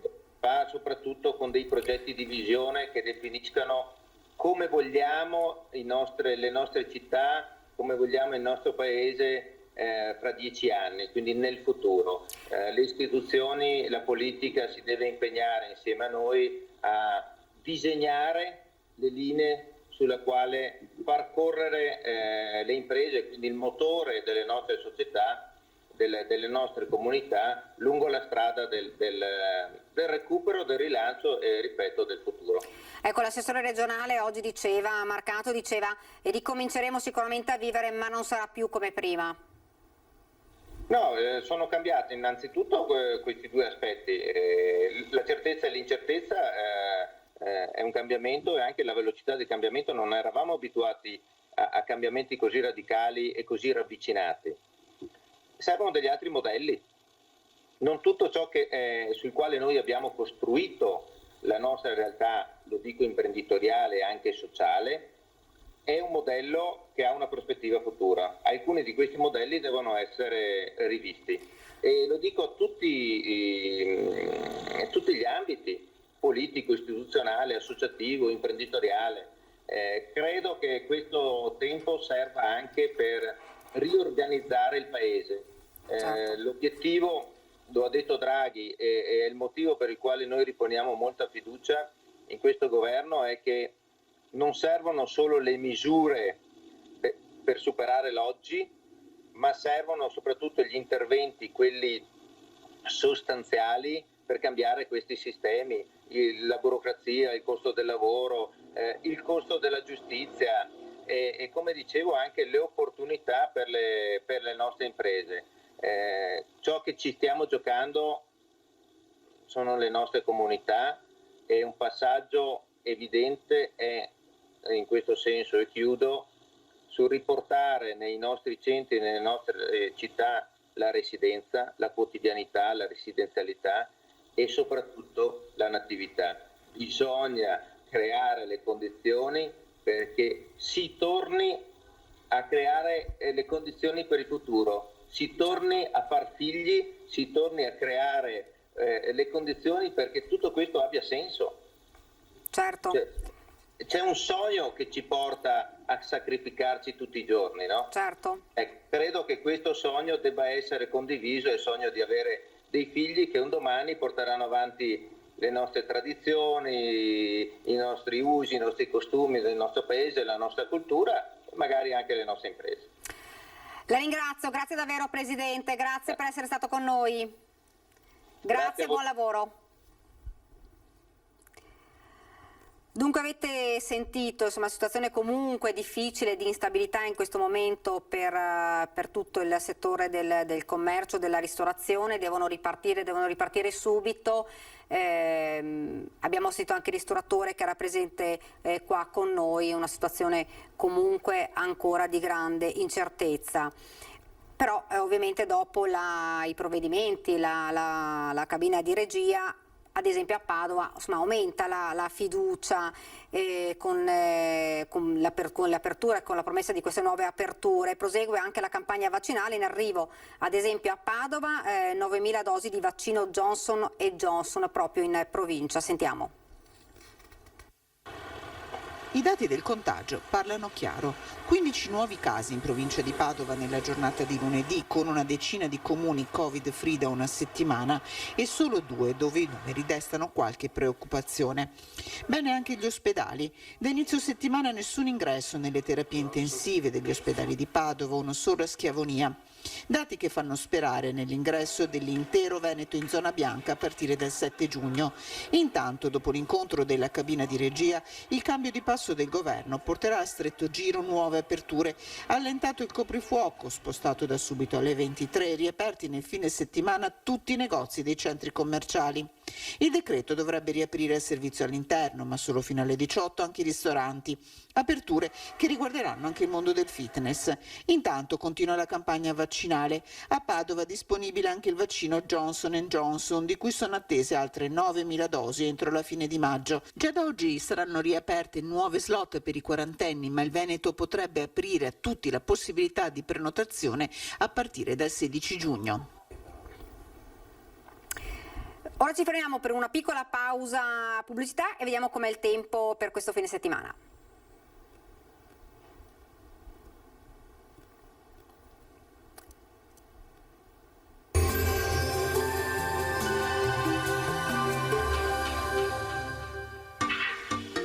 Tremonti, attrezzature e materiale per saldatura professionale a Montebelluna. Bentrovati al meteo. Prosegue il flusso di correnti occidentali, responsabile di una certa variabilità. I prossimi giorni saranno ancora tra sole e veloci impulsi temporaleschi. Il dettaglio di martedì 18 maggio. Sul Veneto fino al mattino avremo un ampio soleggiamento, cielo sereno o poco nuvoloso. Dal pomeriggio nuvolosità in aumento fino a cielo anche coperto a tratti. Avremo occasionali piogge sui rilievi, localmente fin verso le aree di pianura. In serata rovesci più diffusi. Venti tesi da direzioni variabili, temperature con contenute variazioni, minime tra 8 e 12 gradi, valori massimi oscillanti invece tra i 19 e i 24 gradi all'incirca. Ci spostiamo ora sul Friuli Venezia Giulia, inizialmente tanto sole, con il passare delle ore acquazzoni sui monti, a seguire anche altrove. Temperature minime tra 8 e 12 gradi, valori massimi compresi invece tra i 20 e i 22 gradi. Infine ci spostiamo sul Trentino Alto Adige, anche qui sarà soleggiato ovunque, dal pomeriggio e verso sera diffusa instabilità. Temperature minime intorno ai 6-8 gradi, massime sui 23-24 gradi all'incirca.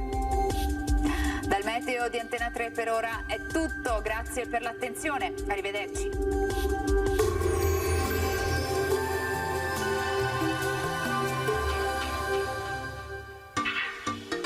Tremonti, attrezzature e materiale per saldatura professionale a Montebelluna.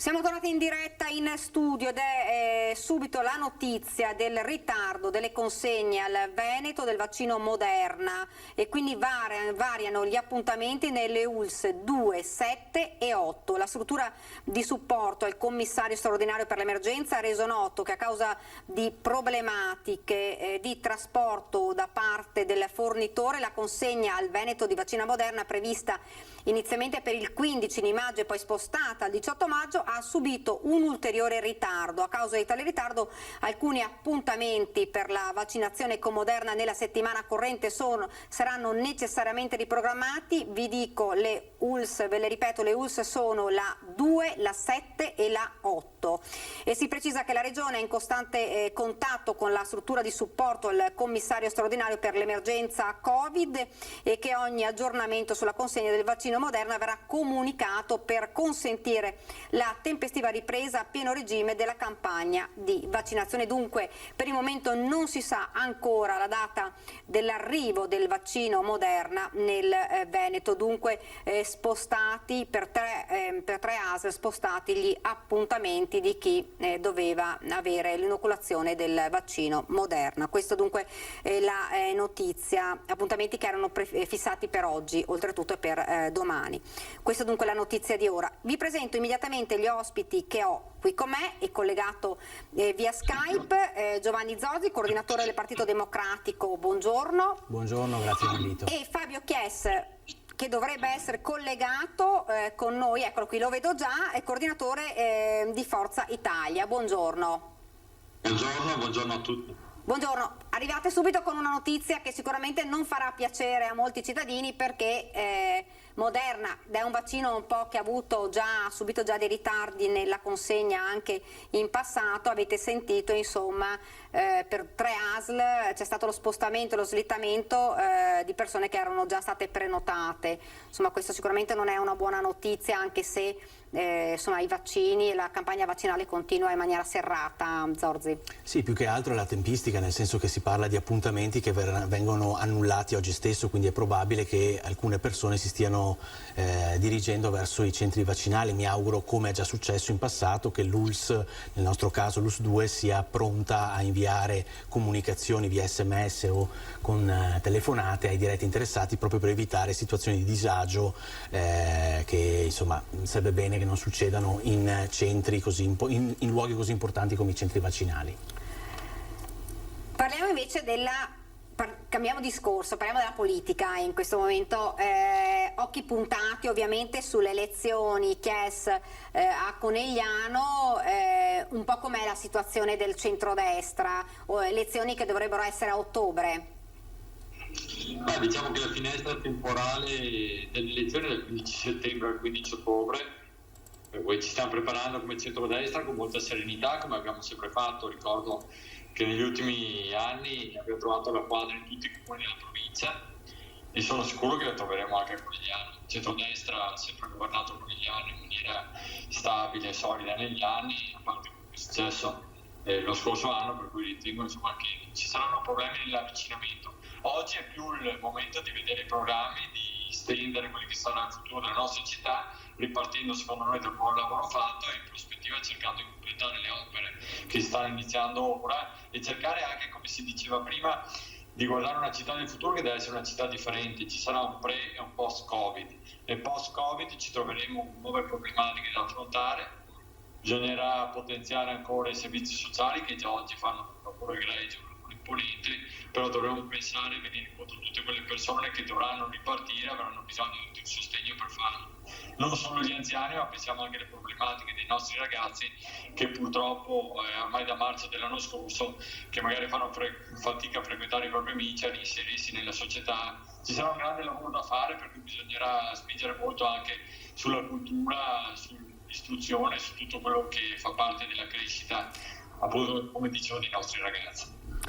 Zorzi, cosa prospetta per queste elezioni a Conegliano? Ma parliamo chiaramente del primo comune per importanza che va al voto questo autunno, della provincia di Treviso ovviamente, ed certo. È il secondo comune in generale per dimensioni della provincia, quindi stiamo parlando di una piazza estremamente importante. Come centrosinistra ci stiamo lavorando, il Partito Democratico si è messo a servizio di un progetto che sta cercando di mettere ordine a tutto il campo dell'alternativa al centrodestra e in particolar modo alla Lega. È un lavoro che stiamo portando avanti da mesi, sotto traccia, senza tanto clamore, ma lavorando bene sui temi, sulle idee. Ha ragione Fabio Chies quando dice che c'è un pre e un post-Covid. Io credo che sia fondamentale adesso per le amministrazioni che vanno al voto pensare di avere idee chiare, programmi importanti, improntati al coraggio.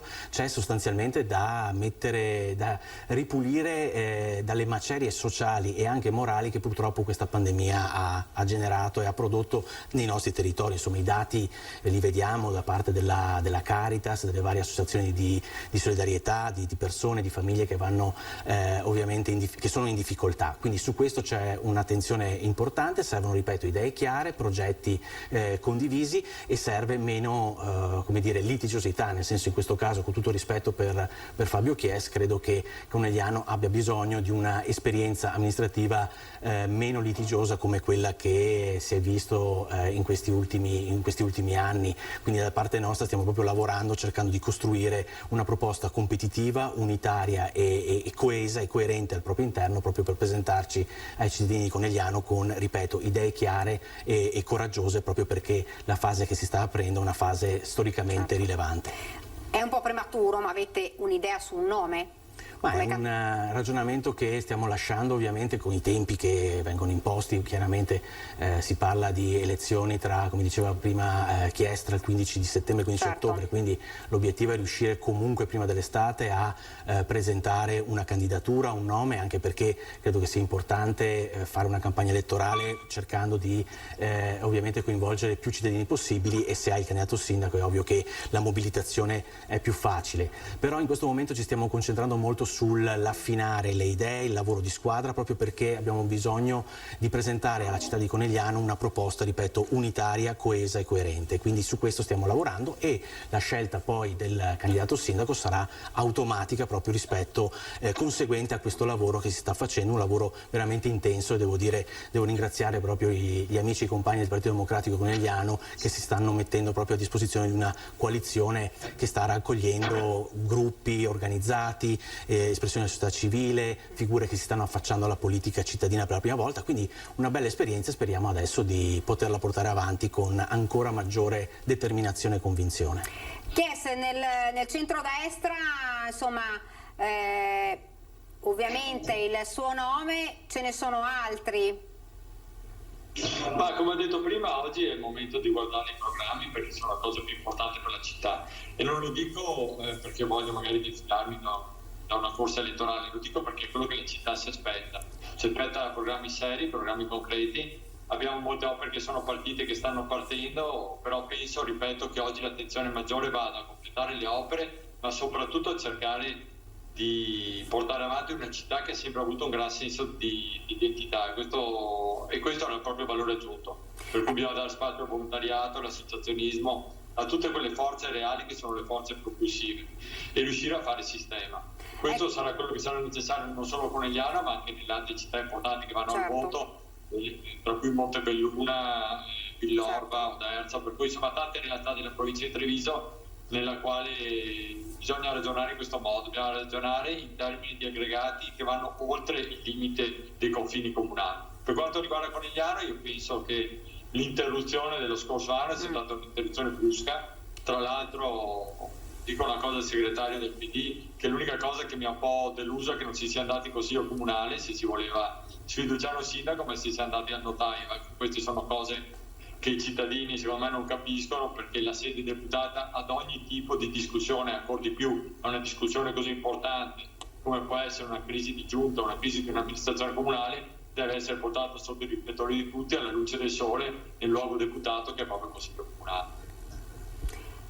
Giorgio vuole rispondere a... Ma la crisi era, ripeto, sempre con grande rispetto nei confronti di Fabio Chies, insomma ci conosciamo anche per i nostri ruoli politici, ma la crisi era già conclamata ed era avvenuta anche con alcuni passaggi in Consiglio Comunale. Ripeto, qui la crisi è stata conseguenza di uno strappo tutto interno alla maggioranza, quindi adesso che venga dato in qualche maniera additato il Partito Democratico come l'autore, l'artefice di chissà quale congiura nel buio, nelle tenebre, no, lì è stata una spaccatura all'interno della maggioranza, una maggioranza che evidentemente non era sufficientemente coesa, e la situazione è quella che adesso vediamo, cioè che si va al voto, e ripeto, da parte nostra c'è tutta la volontà di voltar pagina, di far aprire a Conegliano una nuova stagione di rilancio, di crescita, proprio di fronte anche alle grandi sfide che il Covid ci sta lanciando. Chiese l'importanza, dicono molti, di un centrodestra unito in questo momento. Assolutamente sì, tra l'altro ricambio anch'io la stima personale col segretario Zorzi, perché devo dire che chiunque ci mette la faccia per occuparsi della cosa pubblica ha la mia stima, e soprattutto chiunque lavori per i programmi in cui poi crede, per i quali combatte in campagna elettorale. qui non abbiamo nemici, ci sono solo avversari politici, ognuno porta avanti le proprie istanze, e penso che questa sia la cosa importante. Per quanto riguarda il centrodestra non ho dubbi, ripeto, ci sarà un centrodestra unito alle elezioni, lo abbiamo sempre avuto, ripeto, abbiamo sempre trovato la quadra dappertutto, e questo è un momento di avvicinamento, e più ci si avvicina alle elezioni, più poi sul tavolo del centrodestra ci saranno i programmi. I programmi saranno sicuramente simili, noi abbiamo 50 persone che stanno lavorando sul programma per quanto riguarda la nostra compagine, si sono divisi in 8 gruppi di lavoro perché c'è un gran lavoro alle spalle, come c'è in tutte le coalizioni serie. Penso che, ripeto, la gente debba lavorare, debba portare i propri programmi sul tavolo, si faccia sintesi di questo e poi si individua il candidato sindaco che meglio interpreta queste istanze. Il candidato sindaco è poi fondamentale perché comunque la gente si riconosce nel sindaco, anche il sistema elettorale va in questa direzione, per cui poi le idee camminano sulle gambe degli uomini, no? Come si dice, per cui è importante avere idee chiare e portarle avanti con serenità ma con fermezza. Cambiamo argomento e torniamo invece a parlare del Covid, perché insomma sapete, ieri cabina di regia, Consiglio dei Ministri, sono venute fuori questi nuovi provvedimenti, queste riaperture graduali tra giugno e luglio. Il Veneto si spera possa rimanere o passare in fascia bianca dal 7 di giugno, quindi con tutte poi gli aspetti positivi della fascia bianca, come il coprifuoco che verrebbe subito annullato. Com'è secondo lei, insomma, questi provvedimenti che si aspettavano davvero tutti quanti, soprattutto i commercianti, gli esercenti in primis? Beh, intanto mi permetto di dire, visto che non c'è stata la conferenza stampa di Zaia, mi permetto di farlo io. No, nel senso che la zona bianca non deve essere vista come la fine dell'incubo, ma una grande responsabilità per tutti noi veneti, se il 7 giugno verrà confermato appunto che il Veneto assieme a altre 2 regioni saranno in zona bianca, perché abbiamo visto la Sardegna, zona bianca, nel giro di qualche settimana è passata direttamente alla zona rossa, perché la zona bianca vuol dire che al di là del distanziamento fisico, dell'obbligo della mascherina, dell'igienizzazione delle mani, hai pochi altri elementi che ti dicono guarda che sei ancora in pandemia, in emergenza. Quindi attenzione, è chiaramente un risultato importante, quello assunto ieri dal governo Draghi, è un passo avanti che come Partito Democratico noi apprezziamo, va verso quella che è la nostra, dico nostra per intendere una linea di gradualità inesorabile, nel senso che rispetto a anche molti nostri alleati, in particolare un alleato di governo nostro, per non parlare appunto delle forze all'opposizione che invece volevano l'apertura subito, tutto subito,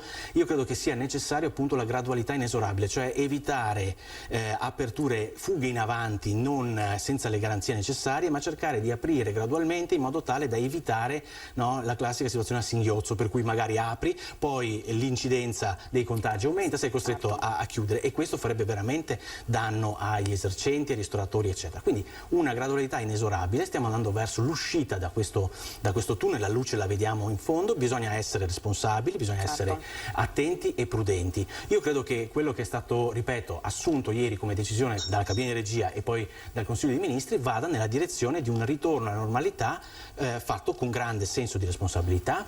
Già il fatto del coprifuoco, che da domani verrà esteso di un'ora, è un passo importante in avanti. Un'ora però, perché anche qui tutti dicono ma un'ora si poteva fare a mezzanotte. Un'ora di mobilità che viene data alle persone comunque rischia di essere un elemento di pericolo. Quindi... Ecco, io su questo vorrei fare una domanda, poi vengo a sentire Chies.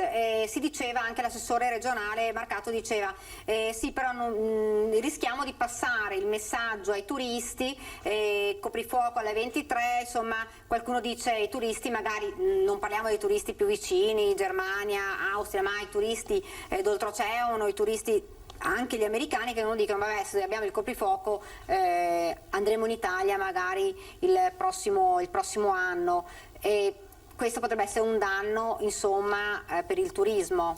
Sì, il turismo, certo, come anche le discoteche, però io dico, al momento io lavoro a Venezia e in questo momento si sta rivedendo, no, qualche turista che fa capolino finalmente. Ma immaginarci che Venezia tornerà nel giro di 2 settimane ai 30 milioni di turisti, no, annuali stabiliti, no, dai dati storici, è impossibile. Cioè, in questo momento secondo me ha molto più senso cercare di alimentare il turismo interno, quindi far conoscere anche le persone delle mete che magari avevano disdegnato perché comunque è meglio andare all'estero, eccetera. Quindi io il turismo lo considero chiaramente una partita importante che genera fatturato, quindi posti di lavoro e quindi sicurezza e tranquillità agli operatori, alle famiglie, eccetera. Però cerchiamo di svilupparlo con criterio, sapendo che siamo ancora in una condizione di emergenza pandemica. Quindi andiamo avanti con questa gradualità, che sia però inesorabile, e l'unico modo perché sia inesorabile è proprio farlo gradualmente, perché così abbiamo la certezza di dati che arrivano di settimana in settimana, abbiamo la possibilità di monitorare variazioni, evoluzioni, sviluppi in positivo o in negativo, e questo ci permetterà, secondo me, nel giro di qualche mese a ritornare ad una normalità, dopodiché è da vedere se turisti da tutto il mondo si muoveranno, perché abbiamo passato 1 anno e mezzo veramente di incubo, quindi non so quanto ci sia uno spostamento tra paesi. Molto più semplice invece cercare di alimentare la domanda interna, quello sì. Il turismo interno. Chies, rispetto ai provvedimenti del Consiglio dei Ministri, lei che cosa pensa? Innanzitutto penso che non sia corretto confrontare quest'estate che sta arrivando 2021 con quella 2020. Le aperture di allora furono delle aperture forse un po' troppo premature. Oggi abbiamo una variante in più che è quella di vaccino. Ci sono moltissime persone che ormai sono vaccinate, il piano vaccinale che sta andando avanti finalmente come tutti ci attendavamo, per cui speriamo che queste riaperture siano riaperture che possano durare e avere veramente questa immagine di uscita dal tunnel, no? Quello che tutti noi ci aspettiamo. E sono un po' invece perplesso, come si diceva, sul coprifuoco, nel senso che concordo con Marcato, penso che questi annunci possano avere un effetto negativo su coloro che dall'estero volevano venire in Italia, perché c'è chi prenota le vacanze anche tempo prima, e prenotarle tempo prima senza avere la certezza di poter vivere in vacanze come uno vorrebbe viverle, e invece in altri paesi vedere che questo non accade magari spinge qualcuno ad andare verso altre mete. Questo non deve essere, perché la nostra è una terra meravigliosa che vive e dovrà vivere sempre più di turismo e di arte, di visita nelle città d'arte, per cui dobbiamo stare molto attenti a quello che diciamo in questa situazione, perché non possiamo ingenerare situazioni negative che vanno poi a scapito di quello che sono i grandi volani economici dell'Italia. Per cui molta attenzione, come si diceva prima, alle curve pandemiche, però anche un senso di realtà che ci possa permettere di riaprire, dando anche un po' di ossigeno a coloro che hanno rispettato le regole per 14 mesi. Non dimentichiamoci che tutti gli esercenti, i commercianti e coloro che facevano parte del mondo dello spettacolo hanno rispettato le regole. Alcuni resteranno chiusi ancora per molti mesi, pensando alle discoteche o a quelli che fanno i grandi eventi, però chi può riaprire deve avere delle certezze. Hanno anche investito molto nei mesi scorsi per poter mettersi in regola. Io quello che dico è che ci vogliono soprattutto regole chiare. Bisogna riaprire con sicurezza, ma mettere queste persone nelle condizioni di poter lavorare, operare e far girare il sistema Italia. Riaprire, stava dicendo Chies, ci sono dei settori che purtroppo continueranno a rimanere chiusi per il momento, come le discoteche, e insomma c'è stata oggi abbastanza delusione da parte dei titolari delle discoteche che speravano in una riapertura, ma anche, ricordiamo, fino al 1° luglio non riapriranno nemmeno le piscine al chiuso, e quindi qualcuno dice: ma perché, visto che le piscine, gli assembramenti in piscina non è che si vedono facilmente, ecco. Ma cioè la scelta, qualcuno dice una scelta che poteva magari essere forse ampliata in questo momento per alcuni settori. Finché non abbiamo raggiunto la cosiddetta immunità di gregge, quindi abbiamo immunizzato almeno il 70%, 80-70-90% della popolazione, è evidente che vivremo in una situazione di emergenza e quindi anche di incertezza, ed è evidente che certi settori che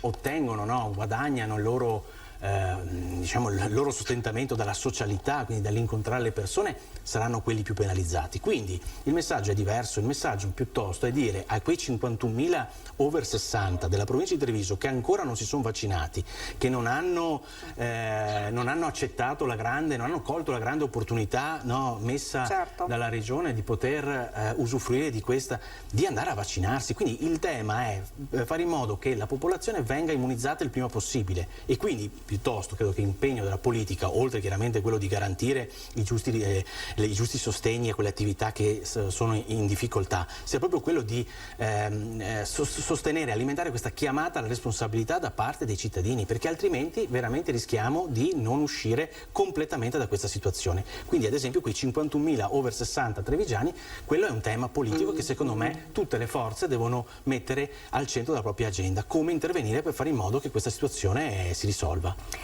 Chies, qualcuno diceva insomma dal 16 di giugno forse, se le vaccinazioni andranno come dicono, come dovrebbero andare, se poi i vaccini arriveranno e non come Moderna che in questo momento non è ancora arrivata nel Veneto, qualcuno diceva aprire a tutti, insomma, trentenni, ventenni, perché questo poi insomma dà un'immunità maggiore. Secondo lei sarebbe d'accordo?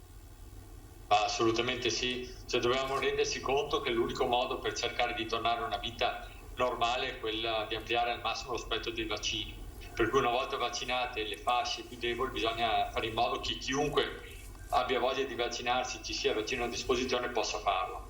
Penso che questa sia l'unica direzione possibile e bisogna farlo nel più breve tempo possibile. Noi abbiamo oggi un piano di vaccinazioni che è arrivato a oltre 500.000 vaccinazioni al giorno, e di questo dobbiamo ringraziare tutte le forze che sono state messe in campo, dal generale Figliuolo ma anche all'ultimo dei volontari che troviamo nel centro vaccini, perché ricordiamo che se il Veneto, a differenza di altre regioni, è in grado di somministrare tutti i vaccini che sta somministrando, va dato onore a tutto il sistema sanitario, a tutti coloro che organizzano, ma anche ai volontari, perché chiunque sia andato in un centro si rende conto di qual è il ruolo fondamentale di chi fa il volontario all'interno di questi centri, sia da un punto di vista psicologico, di accoglienza, ma anche e soprattutto da un punto di vista organizzativo. Tantissime persone che si sono messe a disposizione perché hanno capito che in una situazione di emergenza bisogna donare proprio tempo al proprio paese. Ecco, questa non era una cosa scontata, diciamo che siamo contenti di aver visto che nella nostra regione, come non ve ne erano dubbi, c'è un volontariato di primo ordine che fa veramente la differenza. Un neo invece, l'appello del ristoratore che avevo oggi qua ospite, che diceva ripartiamo, però ripartiamo non tutti, perché purtroppo lo sappiamo che molti hanno chiuso, ma per noi è una sfida, perché dice se non arrivano comunque degli ulteriori aiuti, perché siamo indebitati per poter mantenere le nostre attività insomma ancora vive, rischiamo comunque di non farcela. Sì, è un tema importante quello che viene posto da chi, come i ristoratori, gli esercenti, hanno subito maggiormente le conseguenze di questa pandemia, così come tutti quei lavoratori, per lo più giovani e donne, precari, lavoratori autonomi che sono rimasti a casa. Nel 2020, ricordiamoci, in provincia di Treviso siamo dai 3.000 ai 4.000 posti di lavoro che sono stati persi, e sono soprattutto lavori autonomi, precari, intermittenti e quant'altro. Quindi è evidente che ci sono fasce di popolazione che stanno soffrendo. Quello che è stato fatto dal governo attuale e dal governo precedente è stato quello di creare una rete di protezione, immaginandoci che questa crisi possa superare, la crisi epidemiologica possa superare, in modo tale che, non essendo, io trovo sbagliato ad esempio paragonare quello che abbiamo vissuto a una guerra. La guerra distrugge edifici, mezzi di produzione e quant'altro. Qui adesso abbiamo una situazione tale per cui possiamo pensare a un rimbalzo. Sempre qui in provincia di Treviso abbiamo visto, con i dati della settimana scorsa, primi 3 mesi del 2021, i dati della produzione e dell'export sono tornati a livelli pre-pandemia. Quindi è evidente che bisogna bisogna accompagnare la ripresa, che ci sarà inevitabilmente, la gente avrà voglia di uscire, di spendere, di fare le cose che si faceva prima della pandemia. Quindi una rete di protezione è stata utile, i dati, ripeto, della produzione e dell'export dimostra che ad esempio la cassa integrazione, i tanto vituperati bonus e quant'altro hanno permesso, no, di proteggere determinate categorie. Altre categorie purtroppo non sono state sufficientemente protette. Su questo io registro l'impegno da parte del governo Draghi, come era già stato annunciato dopo il precedente decreto sostegni, di un ulteriore scostamento di bilancio per andare a colpire, a beneficiare in maniera selettiva proprio quelle ultime categorie, che sono quelle che stanno soffrendo di più. Cioè negli ultimi mesi l'intervento governativo si è indirizzato in maniera selettiva proprio su categorie che sono quelle che stanno soffrendo.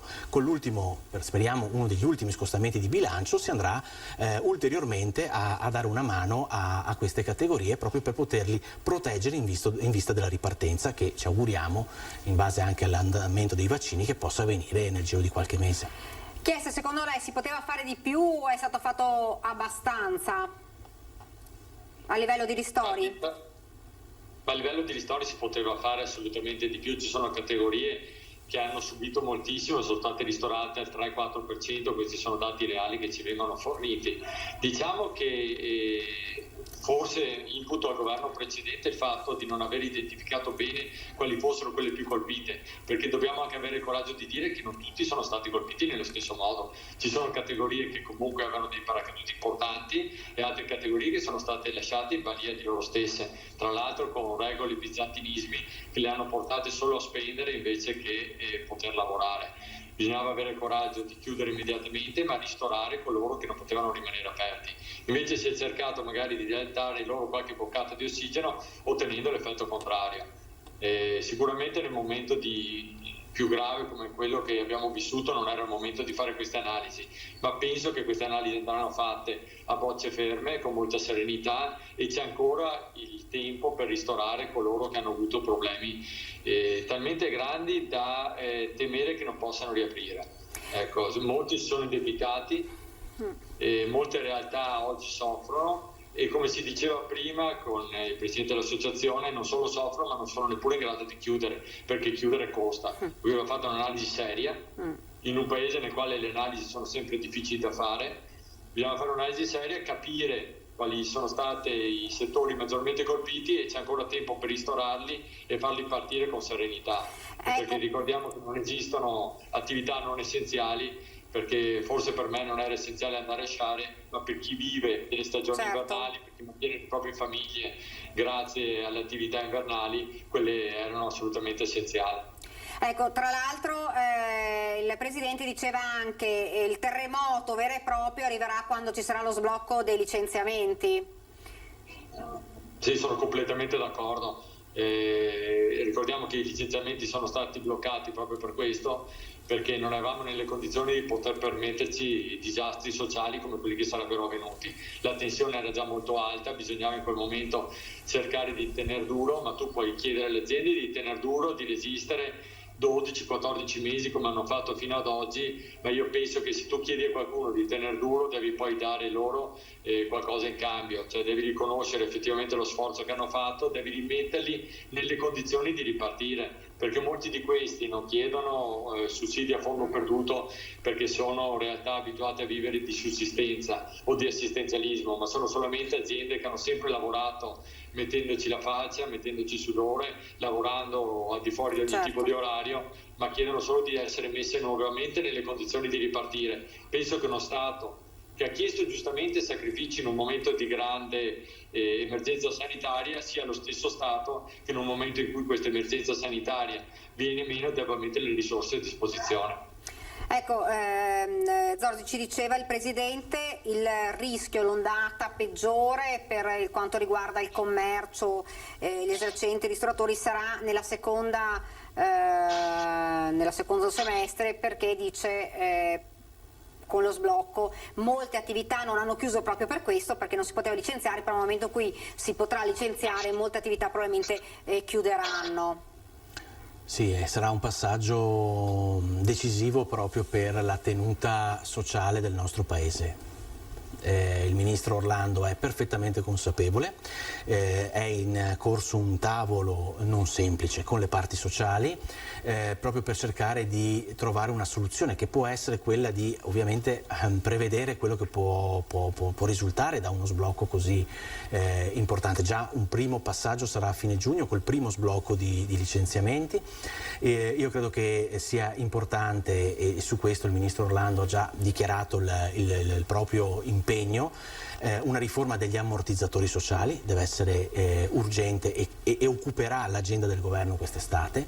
Allo stesso modo nel nostro piccolo vediamo che anche in una provincia come quella di Treviso quanto sia fondamentale incrociare domanda e offerta, nel senso che ci sono settori della nostra provincia come il settore della casa, il settore della produzione che sta chiedendo manodopera. E ci sono settori che rischiano invece di non avere più, o imprese, di non avere più futuro. Ecco, credo che sia importante dal punto di vista delle politiche attive del lavoro, quindi un intervento di tutta la filiera istituzionale, comuni, provincia, regione, affinché ci sia la possibilità proprio di incrociare domanda e offerta. E sono importanti anche, questo è un pallino che so sia del Presidente Capraro sia del Presidente Vendemiano Sartor di Confartigianato, l'importanza della formazione. Quindi io credo che sia veramente importante dedicare questi mesi estivi nel cercare proprio di formare, di riqualificare, perché anche in provincia di Treviso abbiamo veramente delle professionalità, delle competenze di altissimo livello. Eravamo la provincia, no, della manifattura d'eccellenza, e chi ha 50 anni, 55, 60 anni, ecco,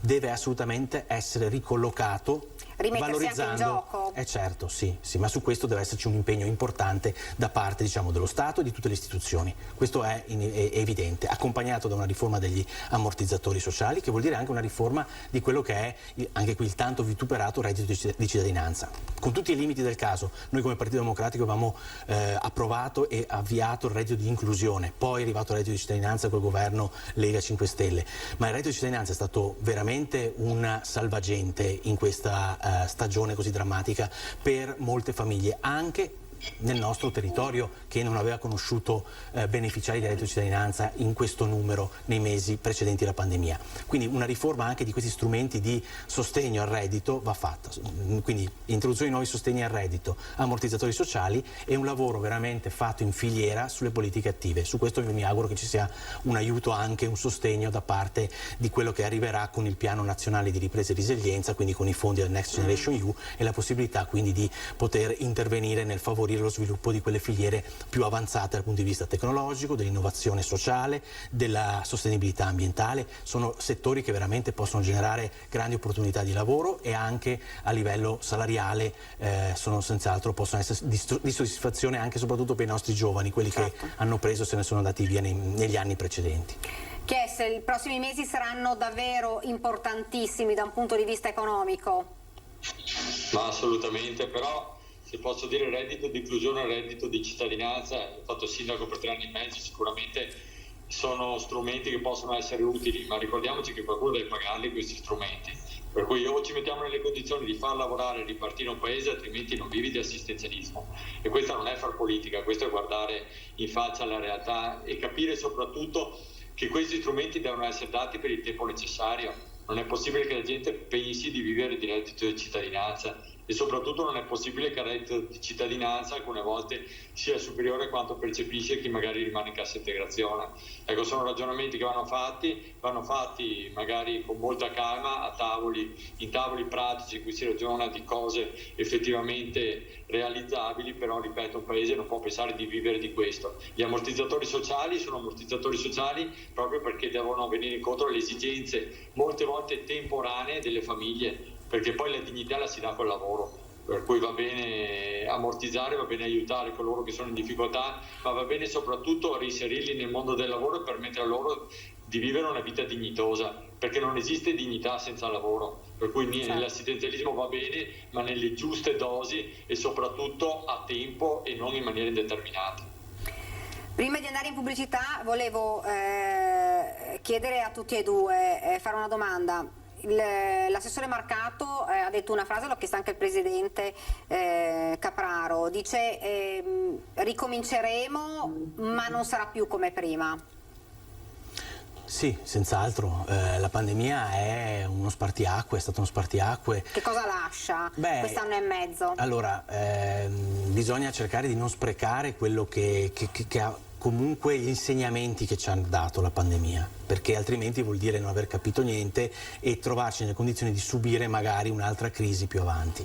Innanzitutto la pandemia non ha fatto altro che esasperare quelli che erano stati già i limiti e le contraddizioni di un modello sociale e economico che era andato in crisi con la crisi economica e finanziaria del 2008, quindi ha creato una consapevolezza sul fatto che un modello di sviluppo va cambiato. Io credo che sia importante l'intervento dello Stato, quindi la pandemia ha spiegato e insegnato quanto sia importante uno Stato che interviene e che aiuta chi è in difficoltà, che cerca di creare le condizioni per lo sviluppo, per lo sviluppo individuale, personale della propria azienda e quant'altro.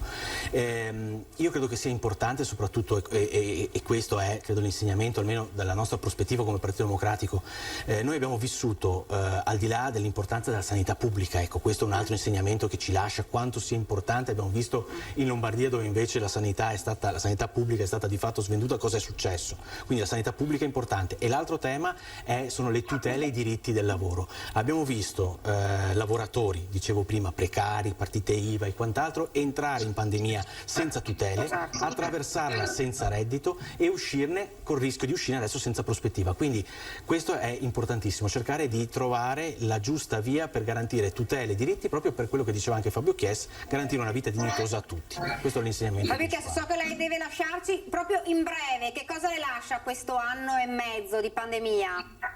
Ci lascia probabilmente la consapevolezza che siamo un paese che è comunque in grado di tirar fuori le risorse nei momenti di grande difficoltà.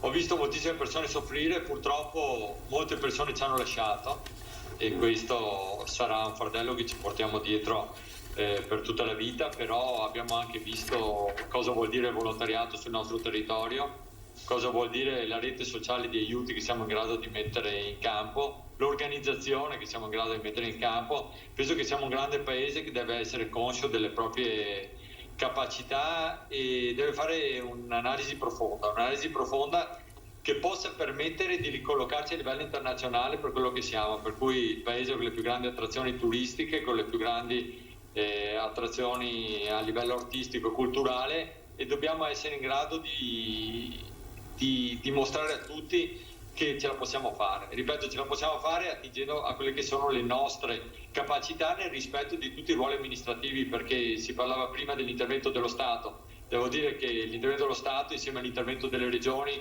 insieme all'intervento dell'ultimo più piccolo dei comuni, ha dimostrato come il sistema possa funzionare e possa reggere. Per quanto riguarda gli aiuti, io penso che non solo lo Stato, ma devono essere gli enti locali a controllare effettivamente come vengono dati gli aiuti sociali, perché sono i sindaci, sono le amministrazioni locali, quelli che sul territorio conoscono meglio le proprie realtà, per cui bisogna anche riuscire a distinguere tra quelli che sono gli aiuti di Stato in grado di far riprendere la grande economia e le grandi imprese, da quelli che sono gli aiuti sociali alle famiglie, che invece secondo me devono essere affidati agli enti locali. Province e comuni sono in grado di intercettare queste esigenze meglio di chiunque altro e sono in grado anche di discernere tra quelli che sono i furbetti, che anche in questa situazione purtroppo ne hanno approfittato, che devono essere puniti in maniera chiara e precisa, e quelli che invece sono coloro che hanno veramente bisogno, che vanno accompagnati, come dicevo prima, in una strada che chiamo la strada della dignità, cioè dell'uscita dai bisogni primari, certo, e del reinserimento totale nel mondo del lavoro e nel mondo della società attiva, che permetta loro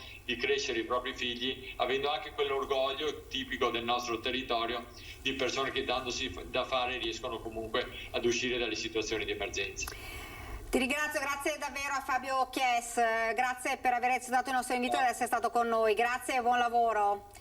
Ringrazio ringrazio anche Giovanni Zorzi per essere stato qua con noi e per aver accettato il nostro invito, per insomma aver parlato anche di questo momento che è davvero difficilissimo. Sembra, insomma, si vede questa luce in fondo al tunnel, ma sicuramente la strada purtroppo economicamente è ancora in salita.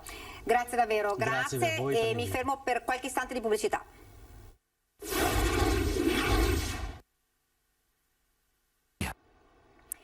Rieccoci nuovamente in studio con l'ultima parte di questa diretta. Vi presento immediatamente che si è collegato con noi Matteo Marconi, presidente della cooperativa Comunica. Buongiorno. Buongiorno, grazie mille. Buongiorno, dunque intanto le chiedo subito a caldo che cosa pensa di questi provvedimenti, di queste riaperture un po' scaletate tra giugno e luglio. Penso che siano una buona cosa perché insomma stiamo andando verso un'uscita da questo tunnel in cui siamo entrati, finalmente si vede un po' di luce, ci vorrà ancora un po' di pazienza. Mi dispiace che all'interno non abbiano trovato tanto spazio i bambini e i ragazzi. Come ho detto tante volte, i bambini e i ragazzi sono quelli che hanno sofferto di più in questo periodo.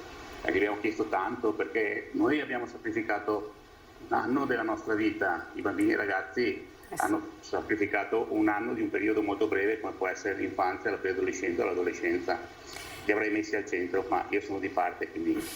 Ecco, e parliamo proprio di questo, perché insomma dovrebbero partire anche i centri estivi, ma mancano ancora, insomma avevamo sentito anche dall'assessore Lanzarin, mancano ancora le linee guida. Mancano ancora le linee guida a livello nazionale, voci di corridoio ci avevano detto che sarebbero uscite il 7 maggio, il 7 maggio è ormai passato da abbastanza tempo, non se ne sente più parlare, iniziamo un po' a preoccuparci perché non è che tutto si possa organizzare da un giorno all'altro.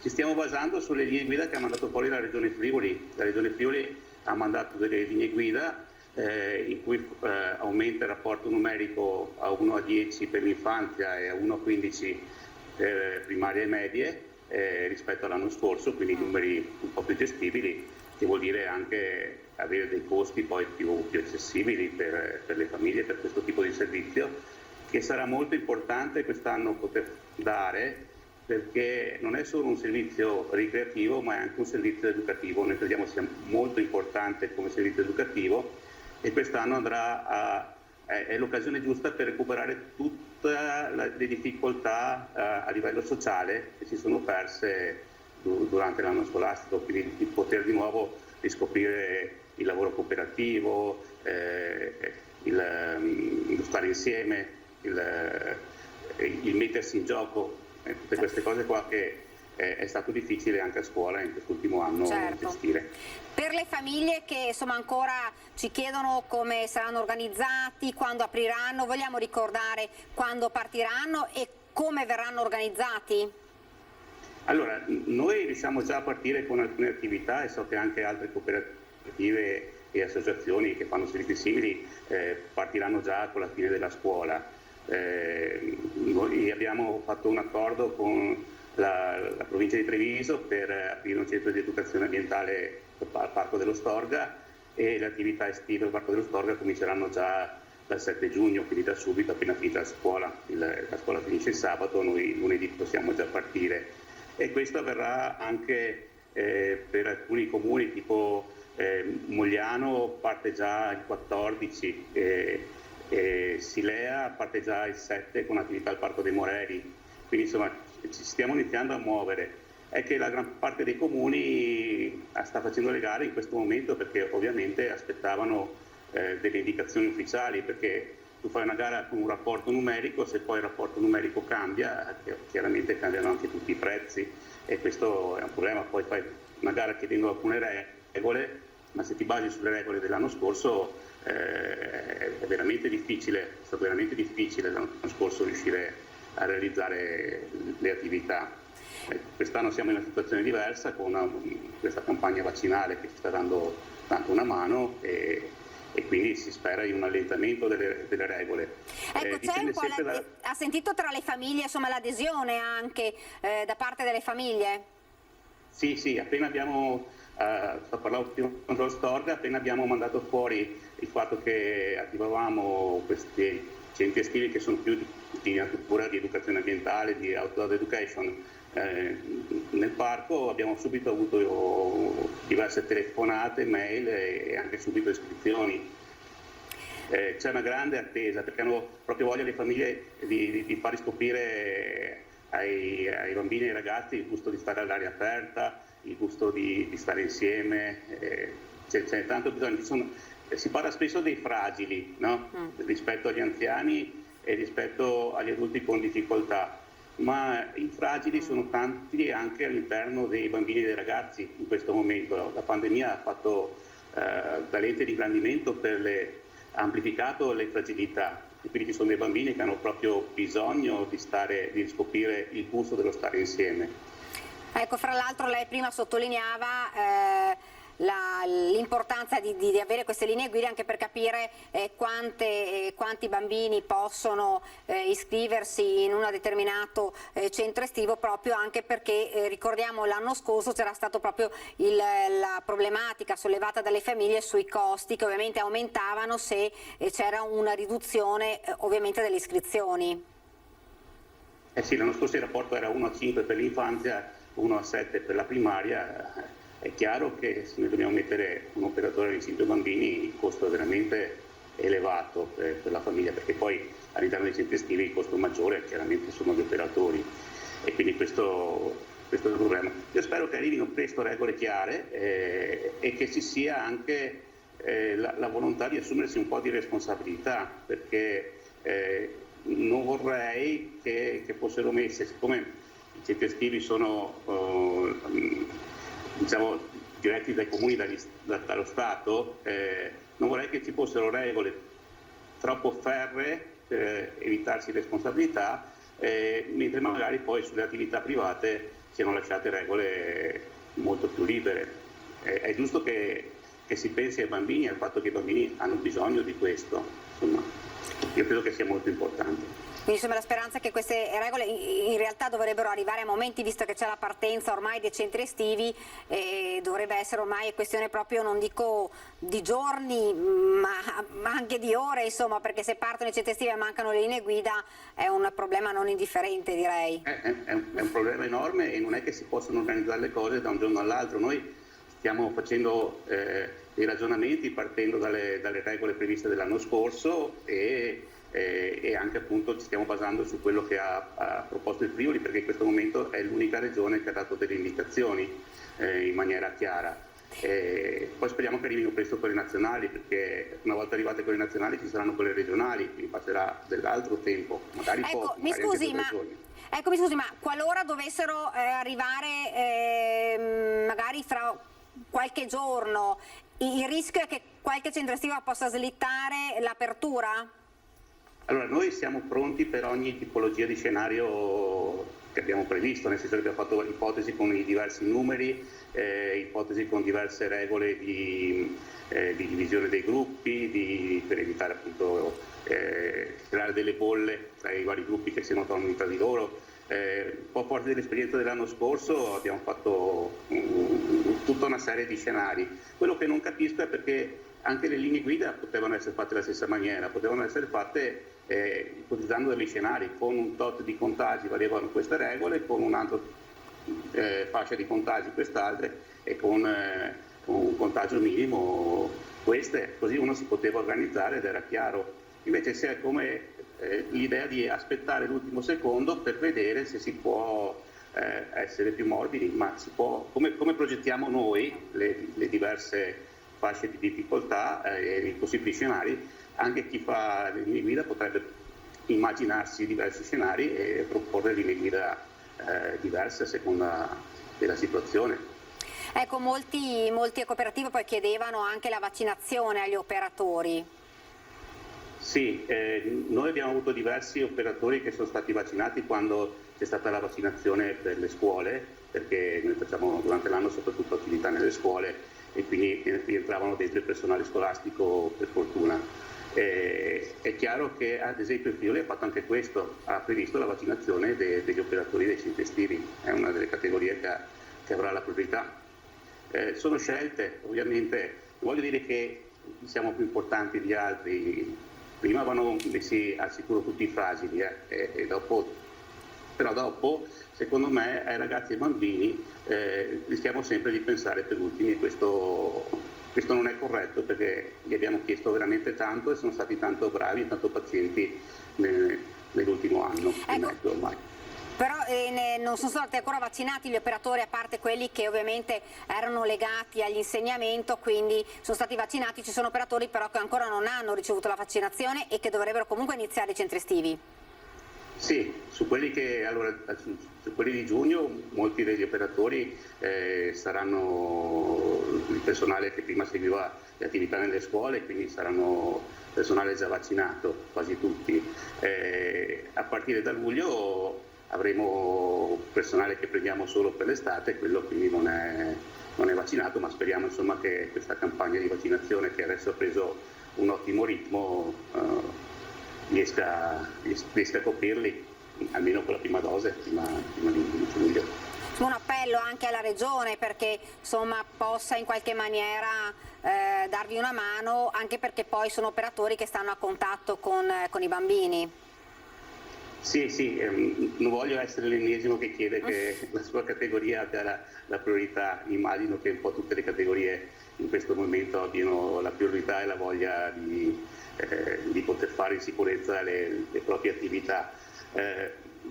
Ci tengo però a dire che in tutto questo non ci sono soltanto gli aspetti economici, che sono sicuramente molto importanti, non ci sono soltanto i divertimenti per gli adulti, quindi di aprire tutte le possibilità di divertimento per gli adulti, ma ci sono anche gli aspetti educativi dei bambini, che secondo me sono molto molto importanti da considerare, perché rischiamo di avere delle problematiche successive. Cioè, hanno bisogno di servizi educativi in questo momento, non dobbiamo pensare ai centri estivi come un parcheggio per l'estate. Quest'anno certo. I centri estivi saranno proprio un servizio educativo, dobbiamo veramente fargli riscoprire tante cose, anche semplicemente lo stare all'aria aperta, perché certo. Alcuni bambini, alcuni ragazzi non ne vogliono più sapere di uscire di casa, e questo è preoccupante.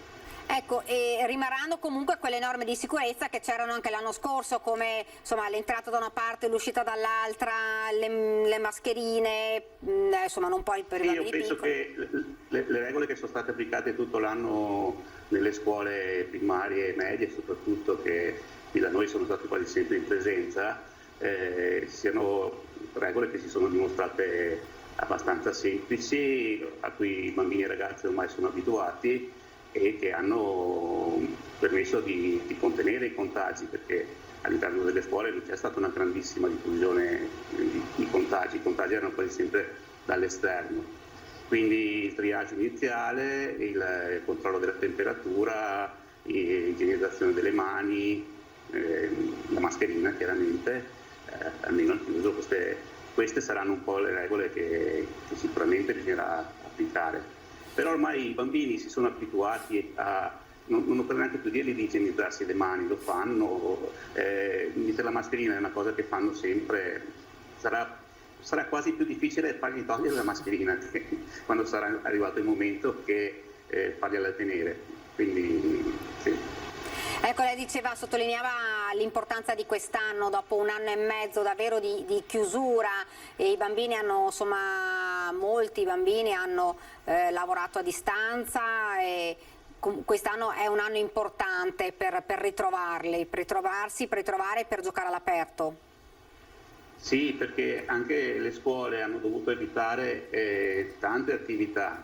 Prima di tutto non hanno fatto gite e uscite, che sono sempre una cosa molto importante per la scuola, e poi non si sono potuti fare, o comunque si sono dovuti fare con modalità diverse, i lavori di gruppo.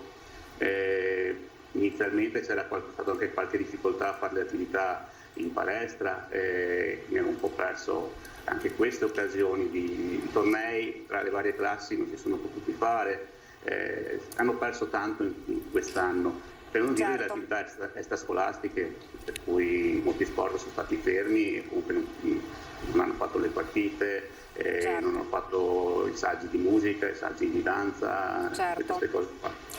La ringrazio, grazie davvero, grazie a Matteo Marconi, presidente della cooperativa Comunica, grazie davvero, grazie per essere stato con noi. Grazie mille, grazie a voi. Grazie, arrivederci. Dunque siamo arrivati al termine noi di questa diretta, quindi a me non rimane che salutarvi, grazie davvero per averci seguito e arrivederci.